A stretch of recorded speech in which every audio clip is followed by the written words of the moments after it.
Quando sai gol, assim, elas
Boa noite, pessoal.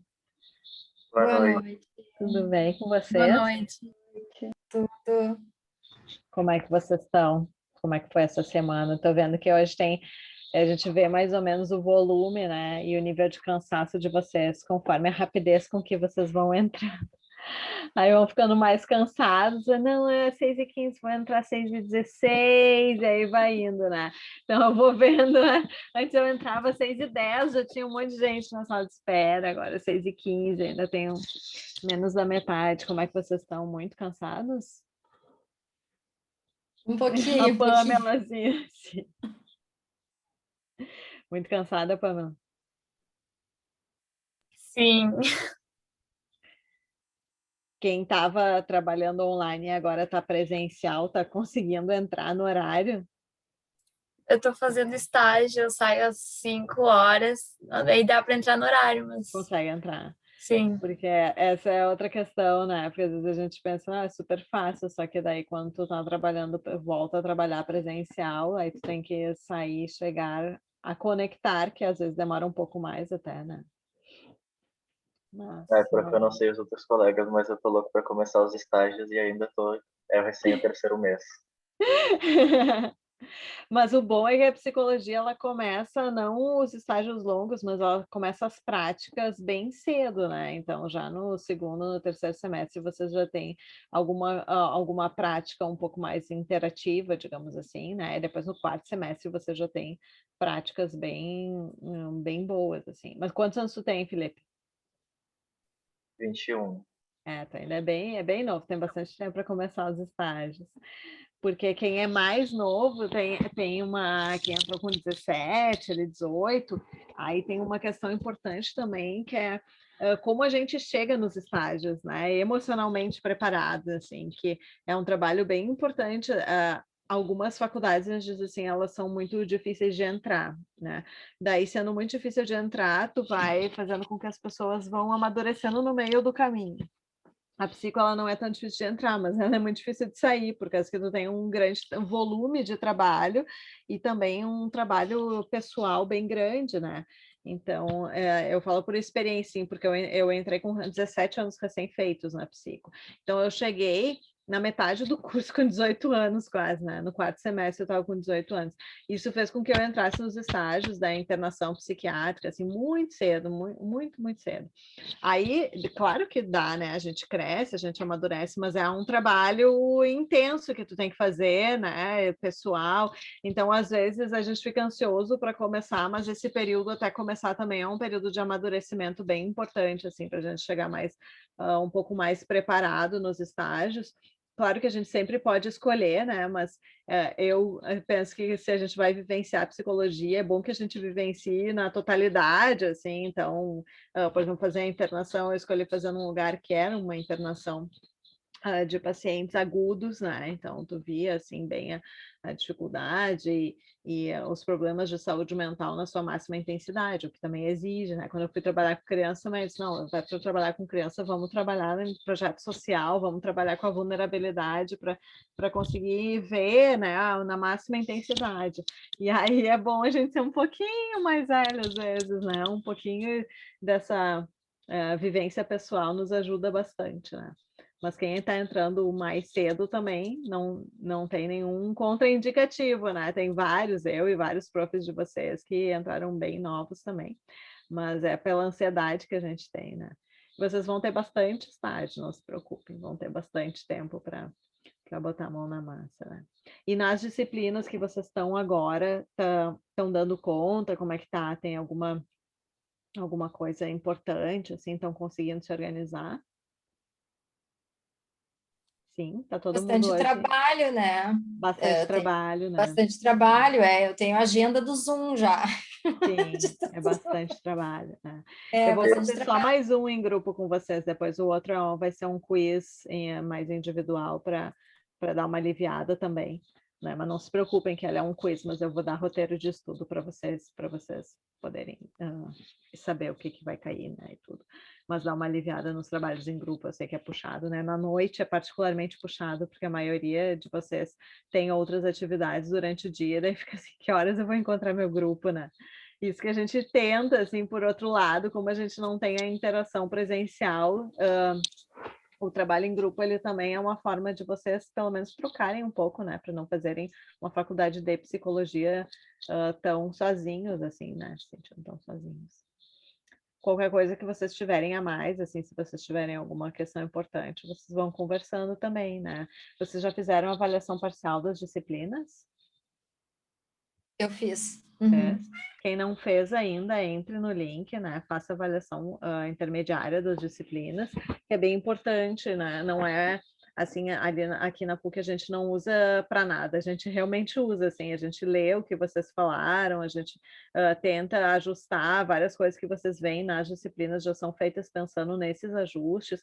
Quando a gente vai planejar currículo novo, por exemplo, a gente sempre olha o que os alunos em geral sugeriam e demandavam, então não deixem de colocar ali as sugestões, não pensem, avaliação intermediária eu só tenho que responder daquelas que eu não gosto, daquelas que eu acho o professor menos legal, não pensem assim, respondam de todas as disciplinas, mesmo as que vocês gostam, até para a gente saber que está funcionando, né, que essa é uma modalidade que a gente pode utilizar para as outras, as coisas que vocês sugerem ou não, né? A gente sabe, por exemplo, historicamente, a gente sabe que a questão dessa disciplina ser dividida em 3 créditos e 1 é uma coisa que não é muito bem vista, né?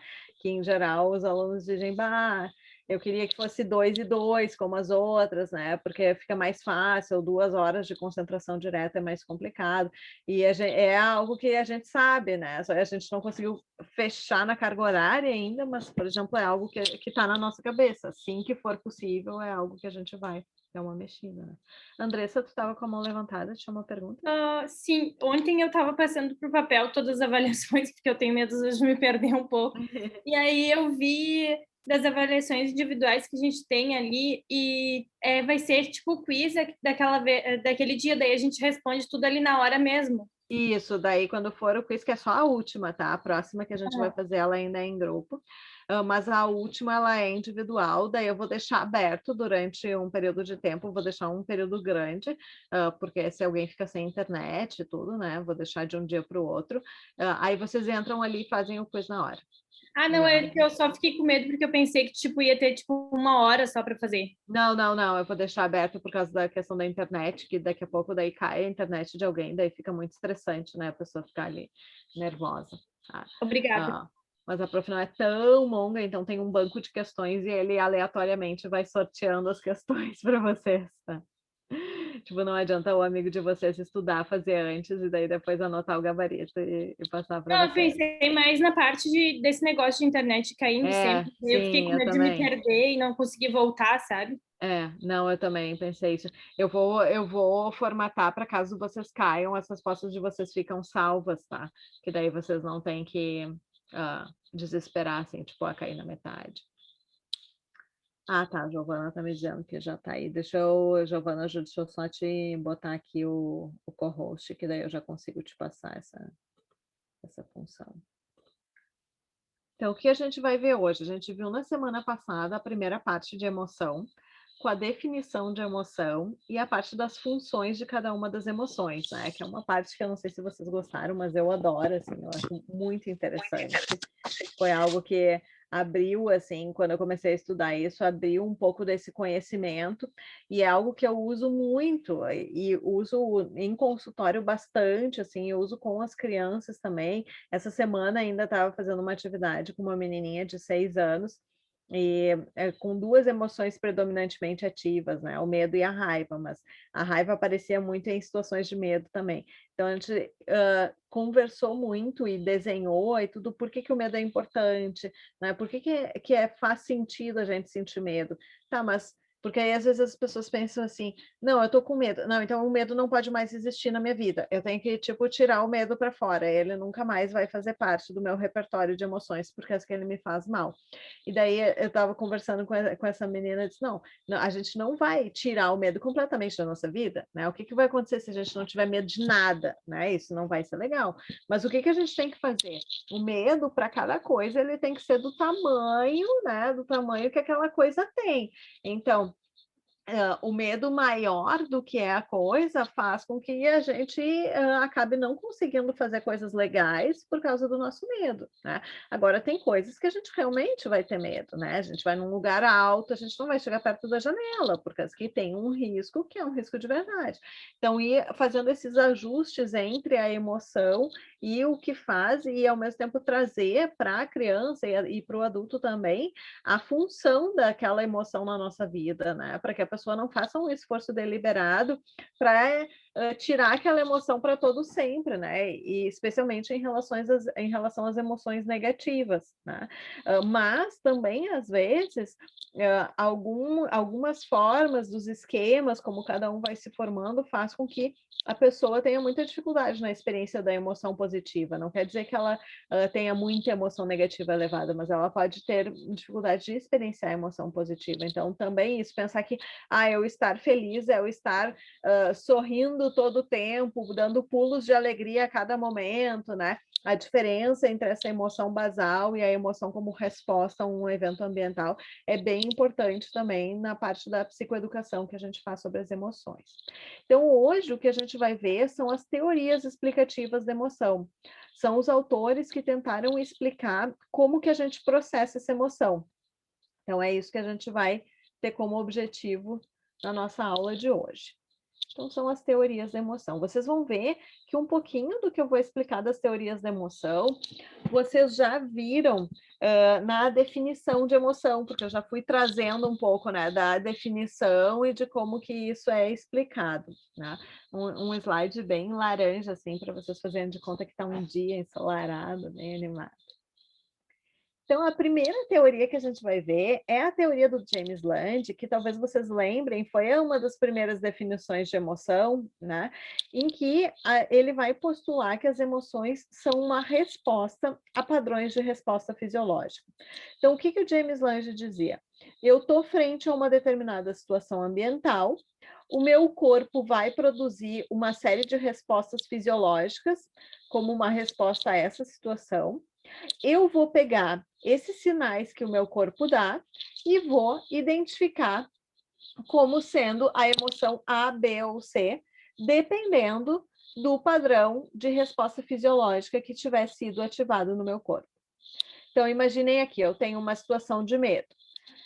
Eu estou lá caminhando numa rua escura, eu começo a escutar alguns barulhos, o meu coração começa a bater mais rápido, eu tenho uma sensação de ficar gelada e as minhas pernas começam a tremer. Então, o meu corpo responde. A partir dessa resposta, a minha cognição, ela interpreta. Pernas tremendo, coração batendo mais rápido, sensação de ficar gelada. Medo, tá? Então, para o James Lange, a resposta fisiológica, ela sempre precede, né? Ela vem antes da interpretação da emoção, certo? E é a partir da decodificação dessa resposta fisiológica que eu vou entender o que eu estou sentindo. Obviamente que isso traz uma necessidade de estados fisiológicos específicos, porque se várias emoções derem a mesma resposta fisiológica, aí vai ser muito difícil de eu entender o que eu estou sentindo, né? Então, para o James Lange, a gente tem, sim, combinações de respostas fisiológicas, tá? Isso significa que, é claro que algumas respostas fisiológicas, elas podem ser comuns a mais de uma emoção, como, por exemplo, o coração bater mais rápido. Mas, para ele, a gente consegue decodificar qual é a emoção que a gente está sentindo a partir das combinações, do agrupamento de resposta. Então, coração batendo mais rápido com sensação de gelado e pernas tremendo é medo. Tá? Nesse sentido, cada emoção ela tem um conjunto de ativações. Daí, pode ser que tenha, por exemplo, mais respostas fisiológicas características de medo, né? Então, eu vou formando conglomerados da minha resposta padrão também. Né? Então, eu, Adriane, pode ser que eu nunca sinta a perna tremendo, mas pode ser que eu sinta, sei lá, a minha orelha coçando, porque essa é o meu padrão, né? E aí, quando eu sinto aquela combinação, aquele conjunto, ou partes, né, ou 2 ou 3 elementos, mas nunca é a partir de uma única resposta fisiológica que a gente faz essa decodificação. Então, para ele, necessariamente, a emoção deriva de uma ativação fisiológica. Se eu não tenho ativação fisiológica, eu não tenho emoção. Que é algo bem contestável, digamos assim, né? Porque vocês podem dizer, nossa, eu estou super feliz, mas eu não estou sentindo nada no meu corpo. Para ele, então, tu não está super feliz, né? Tu pode ter uma ideia de feliz na tua cabeça, mas tu não está experienciando a emoção de felicidade. Para ele, a experiência emocional, ela sempre vai estar conectada a uma resposta fisiológica. A gente pode ter a ideia de alguma emoção, mas só a ideia ela não caracteriza a emoção. A emoção está presente quando eu realmente tenho uma resposta fisiológica. Isso faz muito sentido para as emoções básicas, se a gente pensa assim, né? Faz muito sentido naquelas situações em que a gente pensa que a gente está trabalhando, né, no nosso cérebro mais reptiliano, eventualmente, até límbico, né? Mas talvez não faça tanto sentido quando a gente está experienciando emoções secundárias, como culpa, vergonha, etc. O James Lange, ele é um precursor das teorias de emoção, então nem se tinha essa ideia de emoções primárias, secundárias, nada disso quando ele estava trabalhando. Então, para ele, digamos assim, as emoções eram emoções primárias, não existiam outras formas de emoção, por isso essa teoria, ela fica circunscrita aqui. Guardem essa ideia. Aí, obviamente, isso não explica tudo nem todas as situações. Então, vieram novos teóricos posteriormente para tentar explicar por que tem situações em que parece que a nossa interpretação da nossa emoção, a nossa consciência da emoção, ela não acontece sempre depois da nossa resposta fisiológica, né? E aí vem o Cannon-Barr, né? O que o Cannon-Barr vai dizer? Ele vai dizer que o estímulo ele é processado em estruturas subcorticais e ele causa uma experiência concomitante de reação emocional, que seria essa interpretação mais cognitiva de qual emoção eu estou sentindo, e de reações físicas. Então, se a gente pensar no modelo do James Lange, qual é a diferença para o Cannon-Barr? Ele vai dizer que eu estou caminhando lá na rua escura e eu começo a escutar um barulho. Tenho sim respostas fisiológicas? Tenho. mas ao mesmo tempo eu faço uma avaliação cognitiva da situação.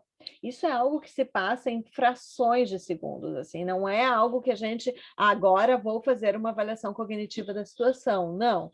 Eu estou na rua escura, automaticamente a minha cabeça, ela começa assim, rua escura, barulhos, pode ser alguém que esteja me perseguindo, ativa todas as vezes que eu já vi histórias, que eu já ouvi falar sobre ruas escuras e situações que aconteceram em ruas escuras, e rapidamente eu avalio aquela situação como uma situação de risco. Se eu estou em uma situação de risco, a minha resposta é medo, né? Então, ao mesmo tempo que eu tenho uma resposta fisiológica, eu faço uma avaliação cognitiva da situação.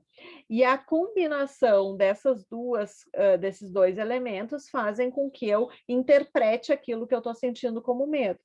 Então, para o Cannon Bar, que na verdade são dois, né? O Cannon e o Bar, eu tenho uma linha, né, que é a minha resposta fisiológica, o meu corpo, os meus sinais vitais, e uma linha que é a minha avaliação cognitiva. E elas acontecem de forma concomitante, tá? E isso faz com que eu tenha uma correta e acurada interpretação sobre a minha emoção sentida naquele momento. Aí, isso também, né, é interessante porque a gente vai vendo as teorias e vai vendo, isso também faz muito sentido, né? Então faz sentido que a situação de medo, ela não seja só interpretada, a minha emoção não seja só interpretada pelos meus sinais fisiológicos, mas também por aquilo que eu pensei sobre a situação, mesmo que às vezes não seja um pensamento tão consciente naquele momento, mas sim uma avaliação automática que eu faço daquele momento. Mas aí alguns teóricos disseram, ok, está quase ali, mas tem vezes em que eu tenho uma resposta fisiológica, mas ela não é determinante da emoção que eu estou sentindo. O que é determinante mesmo é o que está se passando na minha cabeça. E aí vieram, então, o Sacher e o Singer, né? Que é uma teoria que a gente chama teoria cognitiva da emoção, que vai dizer o quê? Vai dizer que a situação determina a avaliação cognitiva. E é a avaliação cognitiva da situação que determina a emoção. Então, olha só, imagina que vocês estão na rua escura lá escutando barulhos. Acontece que a rua escura é algo extremamente positivo na vida de vocês por algum motivo, tá? Aquela avaliação que eu faço da situação, ela determina a emoção que eu estou sentindo naquele momento, muito mais do que uma resposta fisiológica típica padrão, né? Porque, teoricamente, por exemplo, se a gente chegar num prédio de 25 andares e olhar para baixo, classicamente, essa é uma situação que eliciaria medo no ser humano, né? No entanto, pode ser que para algumas pessoas a avaliação daquela situação não seja de medo, seja algo positivo, né? Então, eles vão dizer que é o que eu penso sobre a situação que determina principalmente a emoção que eu vou sentir. E a partir do que eu pensei, eu vou ter uma resposta fisiológica. Então, se eu pensei que a situação era amedrontadora, eu vou gerar, né, respostas fisiológicas que são clássicas de medo, né? O meu coração vai bater mais rápido, minha perna vai tremer, eu vou ficar gelada. Se eu avaliei a situação como algo que não é amedrontador, aí eu vou ter um outro tipo de resposta fisiológica. Então, eles vão dizer que a nossa cognição, em inglês é o termo que se chama appraisal, o appraisal de uma situação ele é mais importante do que a resposta automática padronizada de um ser humano, né? Mas eles não deixam de lado que a resposta fisiológica ela tem uma importante contribuição para a nossa identificação de qual é a intensidade da emoção que eu estou sentindo, tá? Então, por exemplo, eu estou lá na rua escura e eu faço uma avaliação que a situação é amedrontadora. Eu tenho, ao mesmo tempo, uma resposta fisiológica, que aqui não está ligada, mas ela se liga a essa avaliação cognitiva que eu fiz. E conforme a intensidade dessa resposta fisiológica, eu consigo identificar qual é a intensidade da emoção que eu estou sentindo. Então, se eu estou tremendo muito, com o meu coração muito acelerado, eu estou com muito medo. E aí eu vou ativar um sistema de resposta àquela emoção. Se eu estou só com o meu coração batendo um pouquinho mais rápido, eu estou com um pouco de medo. Tá? Então, para o Satcher e para o Singh, que são também dois, não é um só, né? As avaliações cognitivas e as respostas fisiológicas, elas estão também presentes, assim como na teoria do Cannon-Barr. No entanto, a resposta fisiológica ela serve só para a determinação da intensidade da emoção. O que determina qual emoção eu estou sentindo é a avaliação cognitiva. Então, diferente do James Land, que dizia, por exemplo, se a gente pensar assim, para o James Land, a emoção ela está sempre no nosso corpo, né? Ela não é determinada pela nossa cabeça, pelo nosso pensamento. E aqui seria o contrário, a emoção em si ela é sempre determinada pelo nosso pensamento, pela nossa cognição. E a nossa resposta fisiológica, ela contribui para a identificação da intensidade dessa emoção. Mas o que é que eu estou sentindo, o que vai dizer é meu pensamento. Tá? Então, existem essas três teorias. E aí, o que é importante? A gente não é time de futebol, teoria psicológica não é time de futebol, que a gente se agarra numa e fica naquela por todo sempre de forma inflexível, né? A gente não defende o nosso time se ele está perdendo, digamos assim. Então, aqui a gente não vai escolher uma teoria qual é certa ou qual não é. A gente vai pensar nos pesquisadores que vieram depois, tentando entender em que situações pode ser que a gente funcione mais conforme o James Lange, e em que situações talvez a gente funcione mais aqui como o Satcher Singh propõe, né? Que seriam as duas teorias mais antagônicas. Porque o que os pesquisadores começaram a ver? Que em situações de alta ameaça à vida, quando a minha vida é muito ameaçada, digamos, vocês estão na floresta e o urso fica ali na frente de vocês, e cada um sabe qual é o urso da sua floresta, né? Porque a nossa floresta é muito variada, então o urso da minha floresta pode ser diferente do Felipe, do da Sandra, do Bruno. Mas quando a gente fica na frente do urso na floresta, a gente não tem tempo de pensar. A gente requer uma resposta automática, né? E nessas situações de extrema ameaça à vida, parece que, pelo que os pesquisadores nos mostraram, que a gente funciona muito no modelo James Lange. A gente não consegue fazer uma avaliação cognitiva e a gente responde com um repertório comportamental baseado na nossa interpretação fisiológica do que a gente está sentindo. Tá? Já vou te dar a palavra, Samara. Em outras situações em que a gente tem mais baixa ameaça à vida, a gente consegue processar a informação de uma forma um pouco mais cognitiva. E aí a gente já vai ver por quê. Diga, Samara. Prof, e nos casos em que acontece uma distorção cognitiva? Muito bom.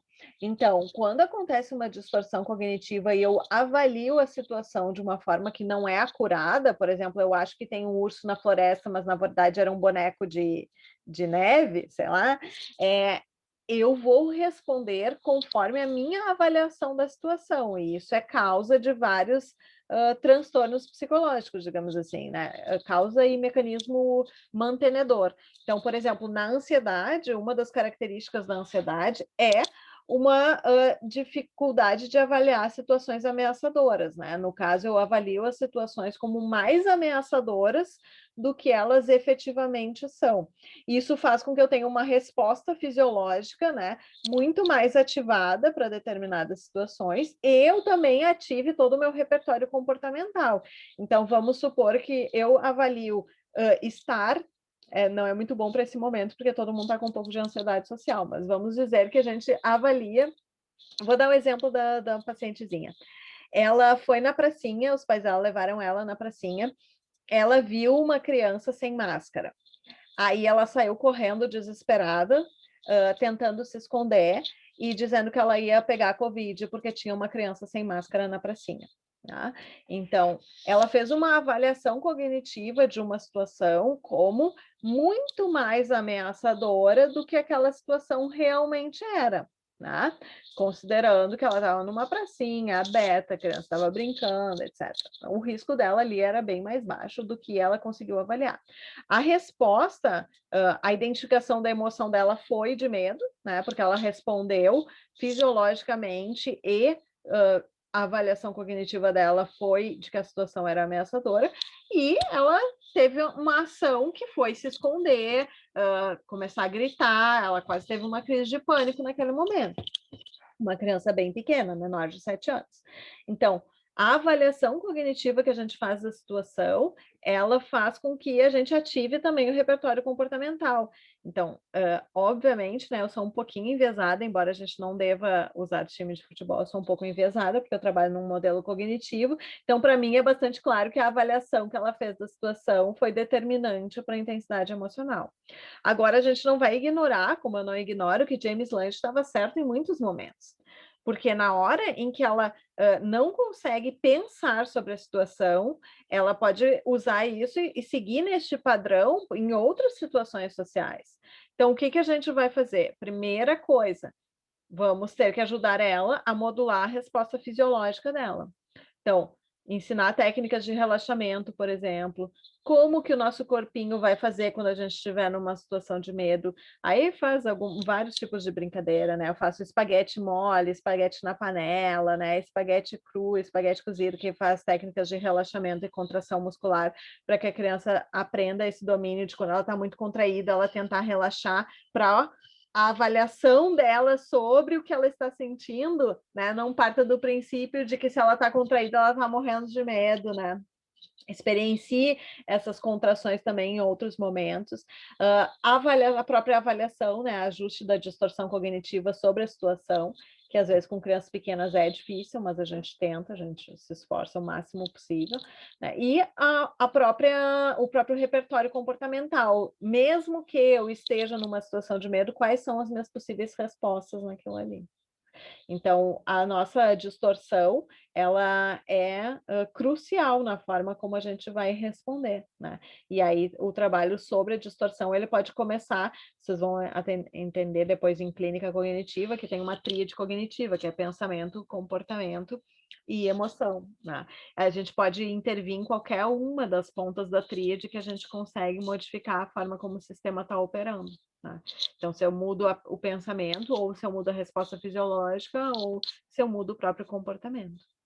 Certo? Tranquilo? Então, a gente viu essas 3 teorias, e aí a gente viu que tem momentos em que a gente opera mais James Lange e tem momentos em que a gente opera mais Sacher-Singh, né? Porque em alguns momentos de muita ameaça à vida, a gente não consegue pensar sobre a situação, nem mesmo a fração de segundos que às vezes que geralmente a gente pensa. Enquanto que em momentos de mais baixa ameaça à vida, a gente consegue fazer uma avaliação cognitiva maior. Então, o que a gente vai enxergar quando a gente olha a forma como isso é processado no nosso cérebro? Então, para a teoria do James Lange, o estímulo ele vai ser recebido por nós, pela visão, etc. Ele vai ir para o nosso tálamo e vai trazer de volta essa informação via sistema límbico para uma reação do nosso corpo. E aí, só depois, a partir da nossa reação, essa reação vai ser informada para o nosso córtex, que vai decodificar qual é a emoção que a gente está sentindo.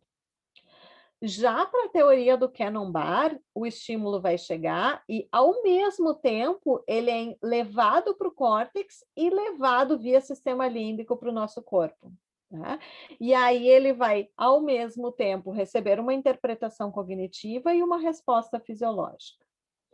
E para a teoria cognitiva, eu recebo o estímulo, ele vai primeiro para o córtex, o que o córtex definiu é informado para o sistema límbico, que produz uma resposta fisiológica, e aí, novamente, né, o meu córtex compreende a partir da intensidade dessa resposta fisiológica com a intensidade da emoção.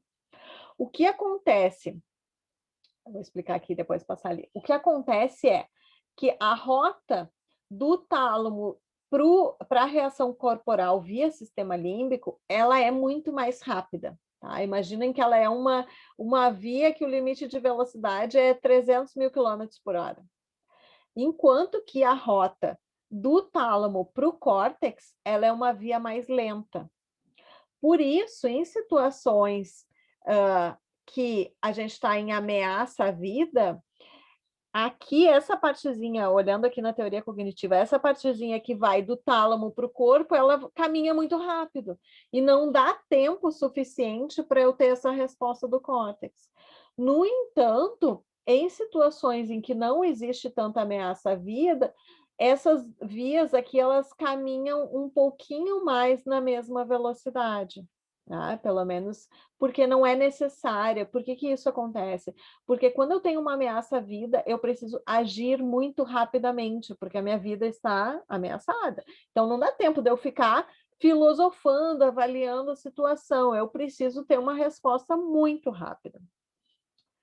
Então, o que a gente faz, né? É uma reação natural, instintiva de sobrevivência, né? De proteção à nossa vida, usar a resposta que a gente tem. E aí a gente acaba usando, né? Ou funcionando, operando num modelo James Lange.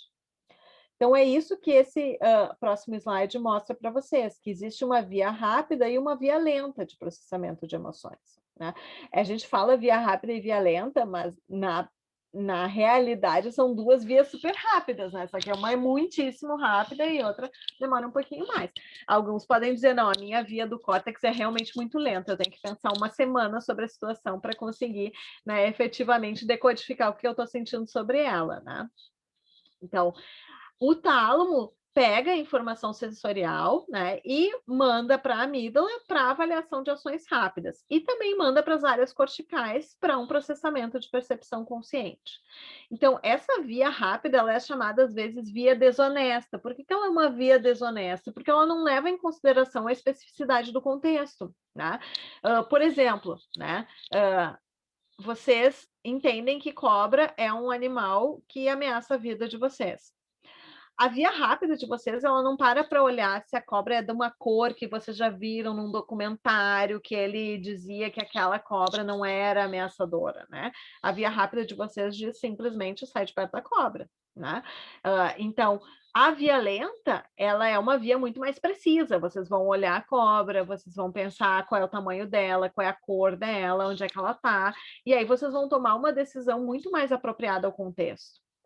Os dois órgãos mais envolvidos na nossa via rápida são a amígdala e o hipotálamo, né? A amígdala é aquela superativada, principalmente em situações de alta intensidade emocional negativa, né? Principalmente no medo e na raiva. Então, ela opera de forma inconsciente, mas não é inconsciente freudiano, é o não consciente no sentido de que eu não tenho controle sobre o quanto a minha amígdala vai ser ativada, né? Isso a gente realmente não tem controle. É muito rápido. E o meu hipotálamo, então, que são todas as mudanças hormonais que o meu corpo vai produzir, meu cortisol, por exemplo, pelo estresse de uma situação. Enquanto que a minha via lenta, ela envolve principalmente as estruturas do córtex e do hipocampo. E aí aqui é super importante, porque no meu hipocampo eu tenho a formação das memórias que a gente viu, né? Então a minha via lenta, ela usa o meu repertório de memória. Ela pensa, em outras situações parecidas com essa, quando eu aprendi sobre como agir numa situação dessas, o que me falaram sobre isso. Então, também a gente não precisa ficar filosofando sobre a situação, mas são pacotinhos, lembram lá da representação mental dos modelos mentais que a gente faz, né? Então, a gente ativa um modelo mental sobre aquela situação e a gente usa ele como base, né, para definir como é que a gente vai agir em uma determinada situação. Então, essas duas vias, elas estão sempre presentes, a gente não deixa de existir em uma ou outra das vias, né? Ai, prof, mas eu acho que eu estou sempre na via rápida. Sim, lembram lá das nossas funções executivas, né? Controle inibitório é a função executiva que faz com que a gente iniba respostas que são teoricamente dadas pela nossa via rápida em prol de uma resposta que é uma resposta mais consciente, mais planejada. Então, pessoas que têm dificuldade no controle inibitório, naturalmente têm uma dificuldade na regulação emocional, porque estão sempre operando na via rápida, é sempre aquela resposta, né, ativa e rápida. E aí vocês podem pensar no que a gente viu das funções de cada uma das emoções, principalmente das negativas, nojo, raiva e medo, e em quando elas são eliciadas, né, enquanto repertório, e nas inúmeras situações que a gente tem, por exemplo, de pressão social, né, em que a via rápida ela está preparada para ser hiperreativa, porque é a situação de raiva, de pressão social, naturalmente coloca isso. Se eu não faço essa inibição da minha resposta automática, eu estou toda hora atacando, né? Porque é a minha resposta da raiva. Então, assim a gente vai modulando. A gente aprende, né? A gente aprende estratégias de deixar a nossa via rápida um pouquinho menos rápida, né? E de tornar a nossa via lenta um pouco mais rápida, para que ela se incorpore. No entanto, não é objetivo nosso, enquanto psicólogo, desativar essa via rápida de forma nenhuma. Tá? É a mesma coisa, a gente nunca quer que alguém também tenha sempre que pensar conscientemente, racionalmente e planejadamente sobre todas as situações da sua vida antes de ter uma resposta emocional, porque senão até as situações de alegria a gente perde a espontaneidade, né?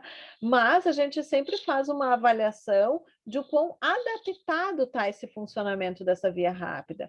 Se ele está operando desreguladamente em todas as situações, mesmo as que não são de ameaça intensa à vida, né? Ou se todas as situações estão sendo avaliadas como sendo de ameaça à vida, né? E aí estão ativando esse cenário, então a gente sempre faz uma avaliação de como está esse equilíbrio, né? Quando a gente pensa em desregulação emocional, a gente pensa muito nesse uso, né, desordenado e intensificado, exclusivo de uma única via, né? E aí a gente não consegue ter a segunda via, que é uma via de planejamento e pensamento consciente, certo?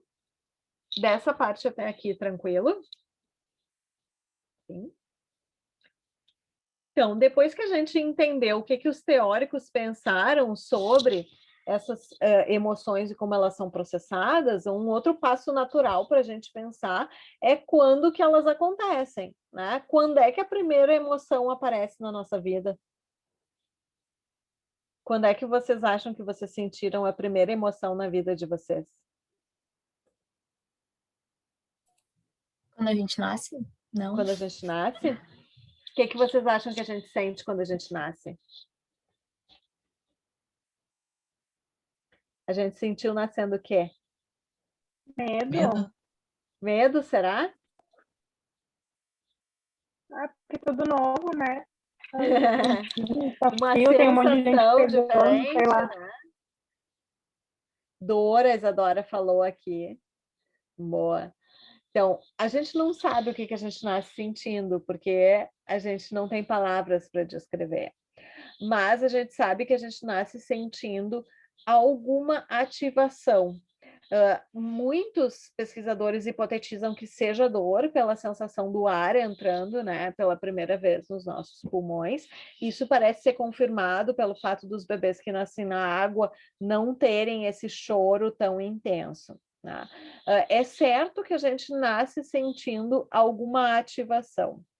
No entanto, durante os primeiros momentos e as primeiras semanas da nossa vida, parecem que existem dois estados, assim, o estado de conforto e o de desconforto.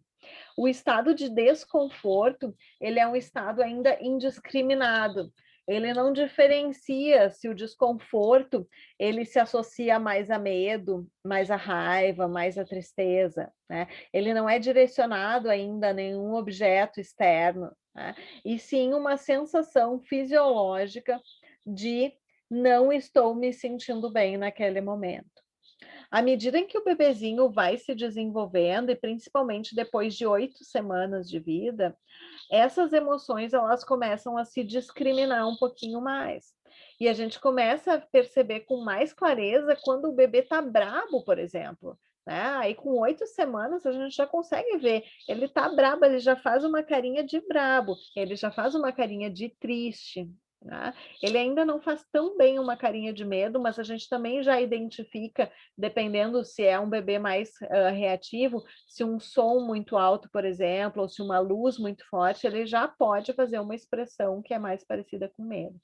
Então, das 8 semanas até mais ou menos as 16 semanas, ele começa num estado mais de diferenciação emocional, em que claramente a emoção positiva ela já está mais separadinha, e ele começa a discriminar as emoções negativas, então principalmente a raiva e a tristeza, e um pouquinho de medo, dependendo do bebê. A partir dos 4, 5 meses, a gente já começa a ver um repertório bem mais amplo de emoções nesse bebê, né? Então, esses bebezinhos que estão aqui, eles são bebês aí entre mais ou menos 5 meses e 10 meses de vida, em que eles já começam a apresentar quase todas as emoções primárias que a gente vê, né? O repertório deles, ele ainda não ativa exatamente os mesmos músculos da face, pela própria maturidade neural, né, e muscular, e ele ainda não tem os mesmos elementos eliciadores que a gente vê em adulto, né? Então, uma coisa que deixa um bebê triste não é a mesma coisa que deixa um adulto triste, por exemplo. Mas se a gente tira o brinquedo de um bebê, por exemplo, ele está lá brincando com o seu brinquedinho favorito, ele tem 5 meses e meio, a gente tira da mão dele, ele já tem uma resposta inicial muito similar à tristeza. Alguns já têm a própria tristeza, né? Alguns vão ter a raiva já, né? Se a gente fica te dou, não te dou, te dou, não te dou, eles já podem ficar irritados, que a gente diz, né? Quando estão com calor, por exemplo, né? Já dá para ver aquela expressão bem de irritação no rosto do bebê. Então, isso vai se sofisticando e até 1 ano de idade, os bebês apresentam, né, praticamente todas as emoções primárias já, né, que são observadas em adulto, como experiência emocional. A exceção é o nojo, tá? Então, o nojo é uma emoção que ela não está presente, que nem a gente viu lá no nojo, ela não está presente nos bebês dessa faixa etária aqui, né? Primeiro, né, porque não é necessário. Lembra que a gente falou, né? Os bebês, eles estão ainda, né, a cargo do cuidador, da mãe ou de quem vai cuidar deles. Então, eles ainda não têm independência suficiente para precisar fazer o julgamento de o que é algo que pode ter muitas bactérias, o que é algo que pode estar contaminado, etc. Esse julgamento, ele está a cargo de quem vai estar cuidando deles. Então, o que o bebê tem que fazer? Quando ele começa a ficar mais independente, que em geral vai ser até os 2 anos de idade, entre 1 e 2 anos, que ele vai ser motoramente independente, ele começa a caminhar e aí ele vai por si só para longe da mãe, é que o sistema do nojo ele começa a operar de forma mais ativa, né? Porque aí ele tem chance de botar na boca algo que não deve ser comido, né? De cheirar uma substância que pode ser tóxica. Então, o nojo ele começa a operar com mais força entre 1 e 12 meses e 24 meses, que é quando o bebê assume esse papel mais de independência motora do cuidador. Por isso que na introdução alimentar, vários cuidadores dizem, nossa, comecei com 6 meses, foi maravilhoso, ele comia tudo, eu fazia papinha de tudo. Com 1 ano, ele começa, né, a ser seletivo, não quero isso, não quero aquilo, etc. E aí, em relação à seletividade alimentar, quando a gente era ancestral, a nossa comida ela envolvia um certo padrão de ingestão de gordura, para que nos desse bastante energia, né? Era uma alimentação muito proteica, né? E era uma alimentação que esse sistema ele tinha que ser muito bem ativado, porque imagine a dificuldade que era diferenciar plantas comestíveis de não comestíveis, né? Então, era muito mais fácil eu não comer plantas, para não correr o risco, por exemplo, né? Então, não é exatamente um paladar do bebê comer vegetais folhosos, né? Porque isso não faz parte do nosso repertório. Consigo mudar? Claro, né? A gente viu lá o quanto a cultura modula os elementos. Então, por exposição, conforme a gente vai apresentando, né? Esses dias eu vi Um amigo meu, era meu colega de colégio, hoje em dia ele é médico, e ele faz um monte de live, um monte de coisa. E aí ele faz algumas com o filho dele, mostrando o que eles fazem, o que ele e a esposa fazem, e aí eles pegaram um repolho bem grande, assim, e fizeram uma pastinha vegetal, tipo uma pastinha de pesto, assim, e aí ele pega o repolho e come, mastiga o repolho e tudo na frente, pega o repolho com a mão toda, assim, e come e tal, e aí ele dá para o bebê um igual, né, e o bebê também come, mastiga e tudo. Então, por modelagem, as crianças aprendem muito, não adianta eu dar para o meu bebê uma folha de alface para ele comer e eu pegar lá e comer um pedaço de bife, né? Porque é por modelagem que a gente ensina. Então, é claro que é possível ir modulando essa apresentação do nojo em relação a quais elementos são eliciadores, mas é natural que entre os 12 e os 24 meses apareça essa seletividade alimentar baseada nesse sistema que a gente tem também, né? Que é um repertório muito ancestral de o que pode ou não ser mais contaminado, né, do ponto de vista alimentar.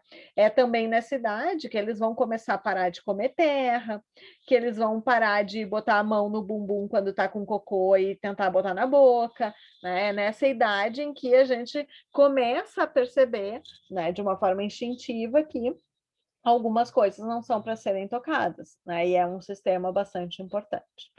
A experiência da emoção, ela é sempre anterior à identificação da emoção no outro, né?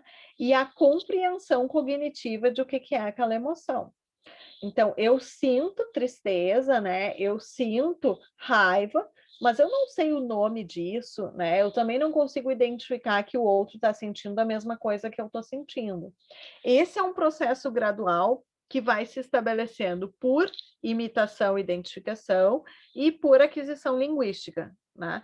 Então, bebês de 7, 8 meses, eles já têm algum grau de compreensão em relação ao que a gente fala para eles, principalmente em relação à entonação de voz e associação com emoção, mas também de algumas palavras, né? Aquelas que a gente repete mais. Então, ele não sabe ainda falar mamãe, mas se a gente fala, cadê a mamãe? Ele olha procurando, né? Então, a gente vai ensinando isso para as crianças desde que elas nasceram, mas a partir dos 6 meses que elas começam a associar uma palavra a uma determinada ação, objeto, emoção, né, com mais clareza. Então, aí é a hora que a gente faz a cara, tô brabo, né? Tu tá brabo? A mamãe tá braba. Como é que a gente faz quando tá brabo, né? Ou quando eles mesmos mostram uma emoção no rostinho deles, então, ai, tá chorando. Tá chorando, o que que aconteceu? Ah, o ursinho também tá chorando, o que será que houve com ele? Então, a gente vai ensinando que determinada expressão facial se liga a uma palavra e tem um sentimento que decorre dali. Então, se eu digo, tu tá brabo, e agora? O que que tá brabo? Então, eu já estou dizendo que quando a gente sente aquela emoção, a forma de responder é aquela, né? Ou se eu digo, tu tá brabo? O que que aconteceu que tu tá brabo? Vamos descobrir o que que houve, né? Ih, ficou bravo que a mãe tirou teu brinquedo? Ah, não precisa, né? Se eu respondo, daí o bebê sabe, quando ele sentir raiva, se ele sentir bravo, alguém vai acalmar ele, né? E aí, depois eu vou ensinar ele a se autoacalmar. Agora, se ele tá bravo e eu vou atacar ele, quando ele conseguir identificar que eu tô brava, também vai ser o ataque, a resposta aprendida por ele, né? E aí a gente vai também identificando o que o bebê consegue perceber. Então, assim, a sutileza da observação de bebês, né? Que eu espero que vocês façam com muito carinho quando vocês tiverem a oportunidade, porque é maravilhoso. Então, tu olhar para o bebê e tu ver que ele fez uma cara estranha para ti quando tu mostrou uma emoção diferente, né? Ele diz, tu viu que a mamãe estava feliz, né? Ou tu dá uma risada, ele também dá uma risada, a mamãe ficou feliz, tu também ficou feliz, né? Essa é a forma que a gente vai ensinando também que a interpretação da criança está correta, né? Validando que ela também é capaz de identificar a emoção no outro. E aí a gente também vai nomeando o que a gente está sentindo, né? Não adianta só o bebê ser o alvo do sentimento e a gente ser uma parede em branco que a gente não tem nenhum sentimento. Então, a primeira emoção vai emergir aí, né, desde o nosso nascimento e vai se desenvolvendo ao longo do tempo. Então, primeiro a gente sente, né, para depois reconhecer. E aí, depois ainda a gente nomeia. Então, Então, a nomeação é uma terceira etapa. Então, nos estágios iniciais do desenvolvimento, antes da linguagem verbal, a comunicação se dá praticamente exclusivamente através de expressões faciais. E essa interpretação, então, tem um papel fundamental nessas habilidades de socialização e regulação emocional ao longo da vida. Um estudo prospectivo, ele também descobriu que os bebês que com 5 semanas tinham a preferência por objetos ao invés de rosto, tinham mais taxa de insensibilidade emocional aos 2 anos e meio.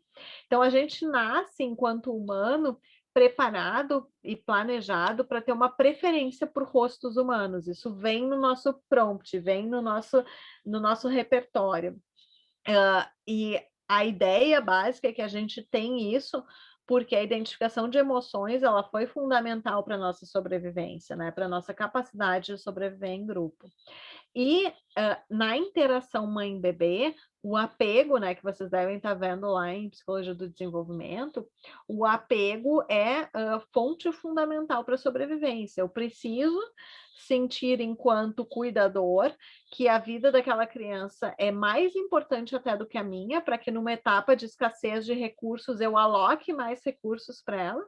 Por isso que quando tem lá, né, o avião, a máscara de oxigênio, tem aquele aviso, coloque primeiro a máscara em você e depois na criança, porque automaticamente a gente colocaria primeiro na criança, o que não faz nenhum sentido em termos de sobrevivência. Mas é isso que a gente faz por causa do apego. Né? E aí, para esse apego acontecer, eu, por exemplo, estou dando todo o amor lá para a Sandra, eu preciso entender que a Sandra está recebendo e ela é recíproca. Então, a Sandra vem preparada para sorrir enquanto bebê, quando eu dou carinho e atenção para ela.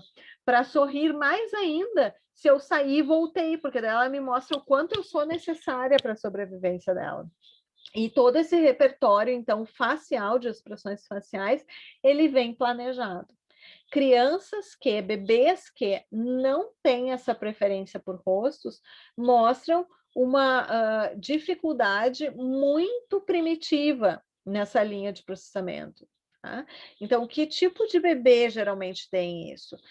Crianças no espectro autista mais severo, eles apresentam isso, né? Então, ao invés de uma preferência por rostos, eu tenho uma preferência por outros objetos quaisquer.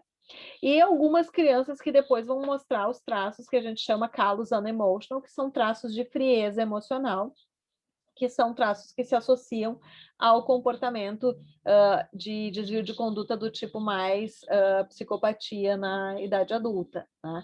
Então, esses são estudos lá prospectivos, né, que eles acompanharam várias crianças do início ao fim. Podemos alterar essa rota? Aí tem algumas divergências, né? Podemos mudar, podemos treinar, tem algumas divergências. Por enquanto, o que a gente sabe é que a gente não tem sido bem sucedido em alterar essa rota quando quadros neurodesenvolvimentais, como o autismo, estão presentes. Né? Então, a gente consegue melhorar, amenizar, mas a gente não consegue estabelecer um padrão que seria o padrão exatamente típico de desenvolvimento. Tá? Como é que a gente ameniza? A gente consegue treinar bastante, né? Mesmo que não seja a tendência natural daquela criança olhar, por exemplo, para rostos, a gente consegue, através de um treinamento comportamental, mostrar para ela que os rostos são mais interessantes do que outros objetos, ou devem ser olhados mais do que outros objetos. Mas nunca é o mesmo desempenho em termos de interação, reconhecimento e interpretação de emoções em rostos do que outras crianças que não têm essa dificuldade.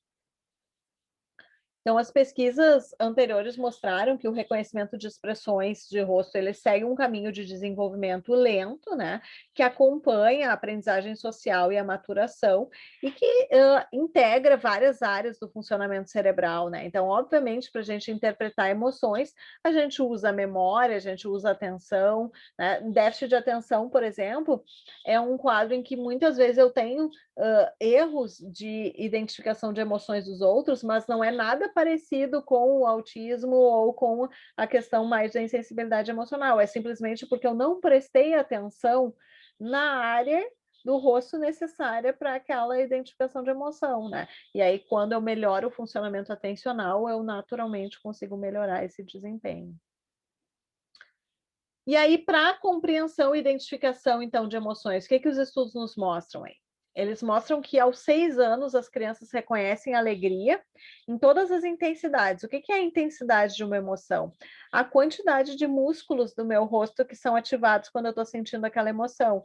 Então, eu posso estar assim, eu faço assim, eu faço assim, né? Então, existem vários graus de alegria. Então, aos 6 anos, as crianças identificam alegria nos rostos dos outros, mesmo que eles estejam só um pouquinho ou bem pouquinho alegres, né? Aos 7 anos, eles identificam a raiva no rosto dos outros. E é bem importante, assim, porque a raiva, através da expressão facial, ela demora um pouquinho para ser identificada. No entanto, o tom de voz, ele acompanha essa expressão de raiva desde muito cedo, geralmente, né? Então, o grito, ele às vezes é um marcador mais importante de raiva do que a expressão facial. E aí tu tem algumas crianças que são vítimas de violência, por exemplo, do tipo que envolvia muito grito desde muito pequeno, e que elas não toleram situações em que o grito está presente, mesmo que ele não seja de raiva, como, por exemplo, um jogo, né, uma partida de, sei lá, vôlei, futebol, basquete, qualquer situação competitiva em que os jogadores acabam gritando que não é de raiva, mas é, às vezes, até de alegria. Para essas crianças, isso é extremamente ameaçador, né? E às vezes a resposta delas é uma resposta de ataque em situações desse tipo. A tristeza, a gente reconhece bem aos 10 anos de idade, e é importante trazer que as crianças bem pequenas, já de 4, 5 anos, elas identificam a tristeza, no entanto, apenas quando a lágrima está presente, né? Apenas quando tem um chorinho que nem esse aqui, ó.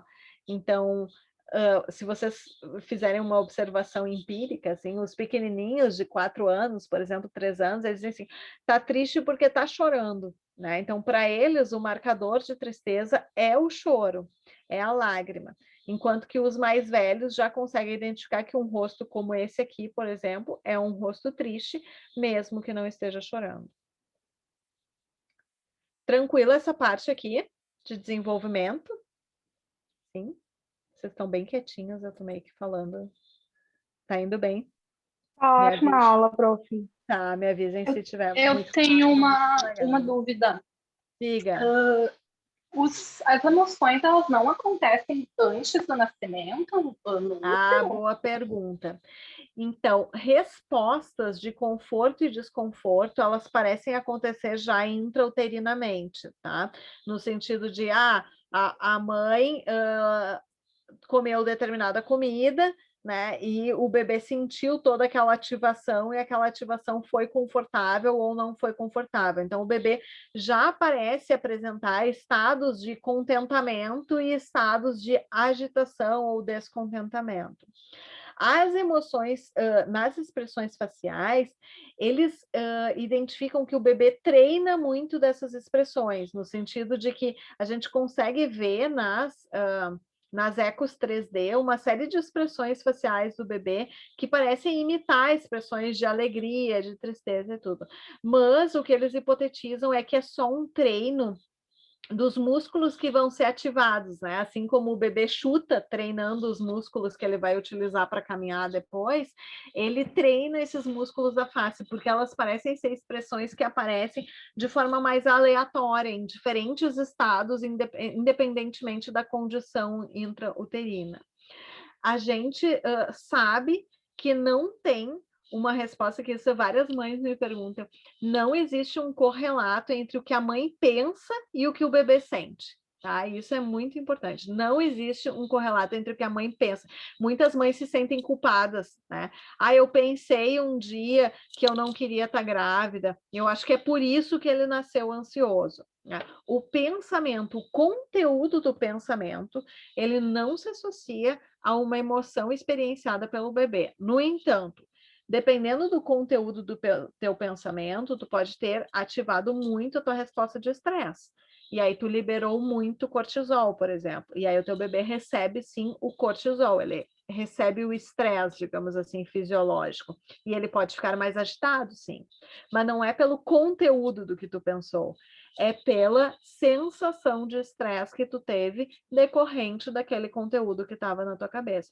Então, o teu bebê, ele não vai sentir que tu um dia pensou o quê, mas ele vai receber aquela resposta fisiológica. Se tu ficou muito estressada, liberou muito cortisol, ele pode sim ficar mais agitado. A gente sabe que altos níveis de cortisol prejudicam o desenvolvimento do córtex pré-frontal, são associados a déficit de atenção e hiperatividade, por exemplo, por interferirem nessa maturação do córtex pré-frontal, mas não o conteúdo em si. Né? Isso é bem importante, porque as mães, elas vêm muito culpadas, né? Ah, é por causa que eu pensei isso, é porque isso passou pela minha cabeça, é porque em algum momento eu duvidei que eu seria capaz de ser mãe.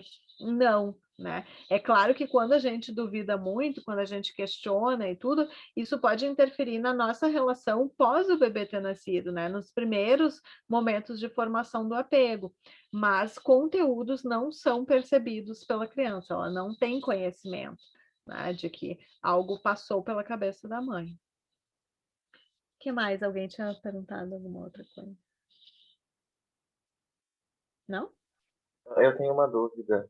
Diga, Felipe. Em relação a humores, uma criança com um humor meio.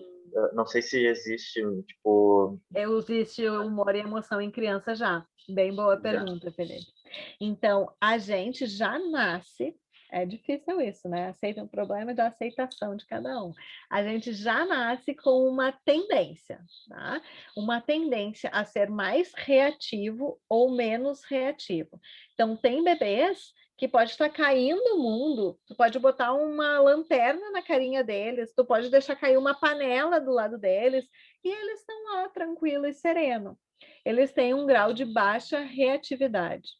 Tem bebês que, se tu botar uma luzinha no corredor, eles plim, né? Se tu fizer um barulho com um bichinho muito forte, aquele bebê se sente desconfortável e ele chora. É um bebê mais reativo.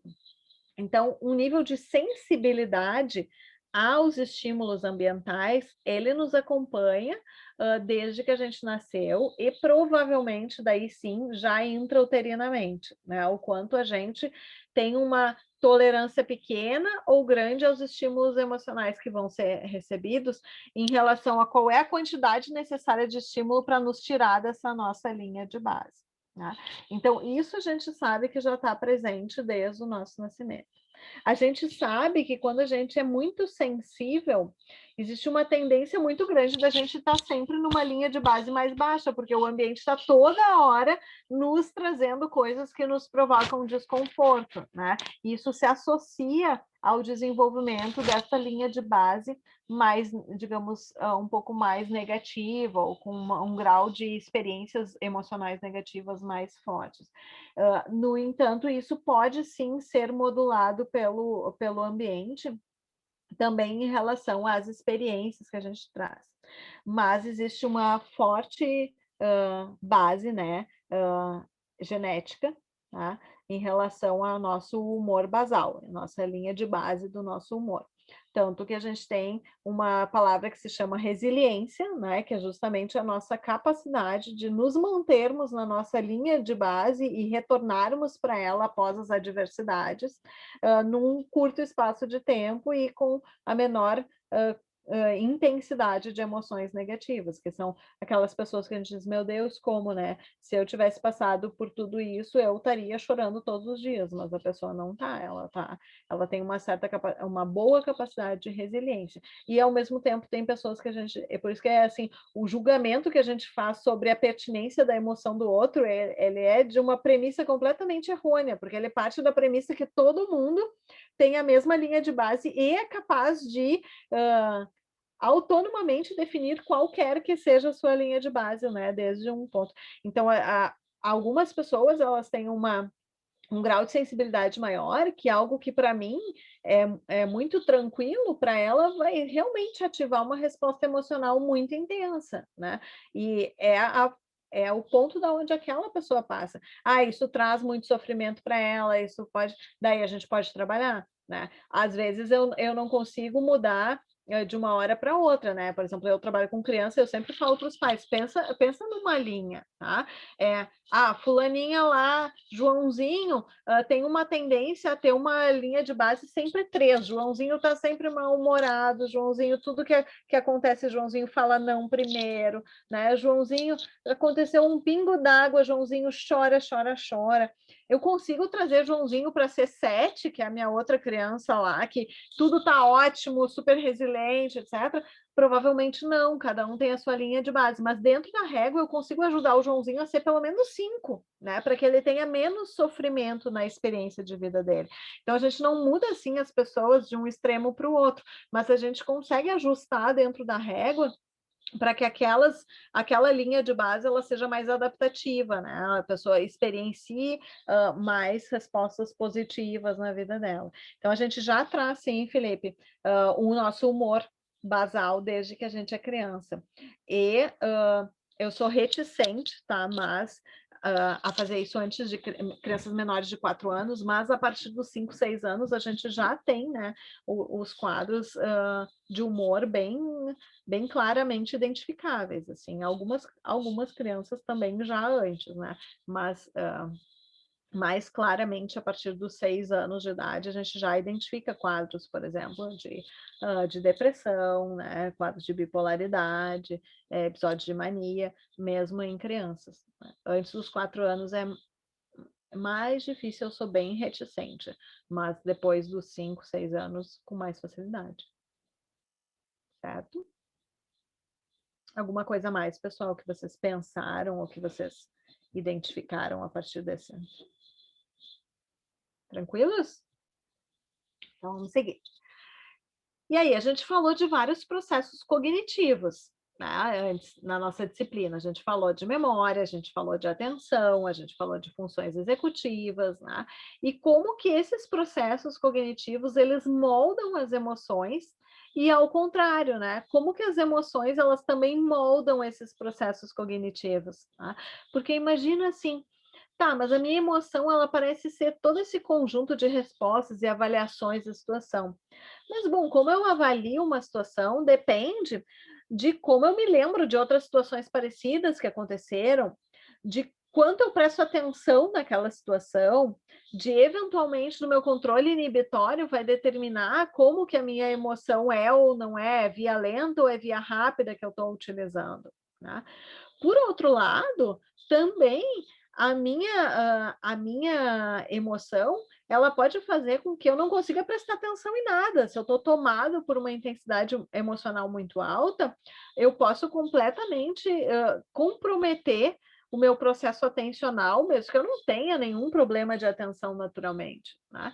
Então, a cognição e a emoção, elas são 2 engrenagens, e essas engrenagens, elas se sobrepõem, elas caminham juntas em vários momentos, eu diria que praticamente em todos os momentos, tá? Então, pensem que a gente tem um sistema aqui, né? Que é um sistema de emoção e cognição que estão permanentemente girando, né? E eles contribuem imensamente para a questão do autocontrole, né? Então, o quanto essas 2 engrenagens elas conseguem se ajustar e se funcionar na mesma sincronia, a gente consegue com muito mais facilidade também controlar. Quando a gente fala controlar, não significa de uma forma negativa, né? Esse autocontrole é o gerenciamento dos nossos processos emocionais. E aí, um desses processos cognitivos que mais interferência tem, né, com a nossa emoção é a memória, naturalmente, né? Então, em que etapas, né, do nosso processo de memória e emoção, a gente tem essa interconexão entre emoção e memória, tá? Então, a gente tem 3 momentos em que a emoção, ela entra assim, como rachando a nossa memória, que nem eu digo, né? O primeiro momento que a gente viu, quando a gente viu na aula de memória, é no próprio armazenamento, né? Então, lembram quando a gente tem os efeitos de contexto, por exemplo, e quando a gente tem o armazenamento em forma de representação mental, em que a gente representa tanto os elementos que são objetivos, quanto os elementos que são subjetivos, que é a nossa própria sensação subjetiva sobre qualquer conteúdo. E aí, lá no efeito de contexto, lembram que a emoção era um efeito de contexto possível, né? Então, eu armazeno um conteúdo quando eu estou feliz, é mais fácil de eu lembrar dele quando eu estiver feliz também. E tem um outro efeito que é muito interessante, que é o efeito de congruência do humor. Por exemplo, se eu estou triste e eu estou estudando sobre depressão, aquilo é um efeito de congruência, né? A emoção do conteúdo é a mesma emoção que eu estou experienciando naquele momento. Existe uma alta probabilidade daquela informação ser armazenada na minha memória de longo prazo por muito tempo, né? Agora, se eu estou super triste e daí vem a Adriane e me dá uma aula sobre motivação, a probabilidade de que eu não lembre nada ou muito pouco comparado a outros conteúdos é mais alta, porque é incongruente. Eu não estou sintonizada emocionalmente com aquele conteúdo. Tá? E o contrário também é verdadeiro, obviamente, né? Se eu tenho uma emoção tanto positiva quanto negativa. Então, no armazenamento, a gente tem várias operações da emoção ali.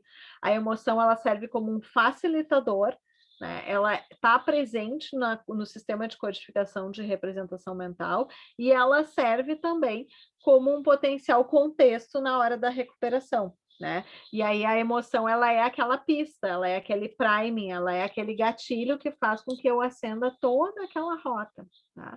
Então, na recuperação, efeitos de contexto, né? E quando eu tenho conteúdos de alta valência emocional, eles são ranqueados, lembram lá das nossas bolinhas, como a gente guarda a informação, eles são colocados nas primeiras prateleiras do meu arquivo de coisas. Por quê?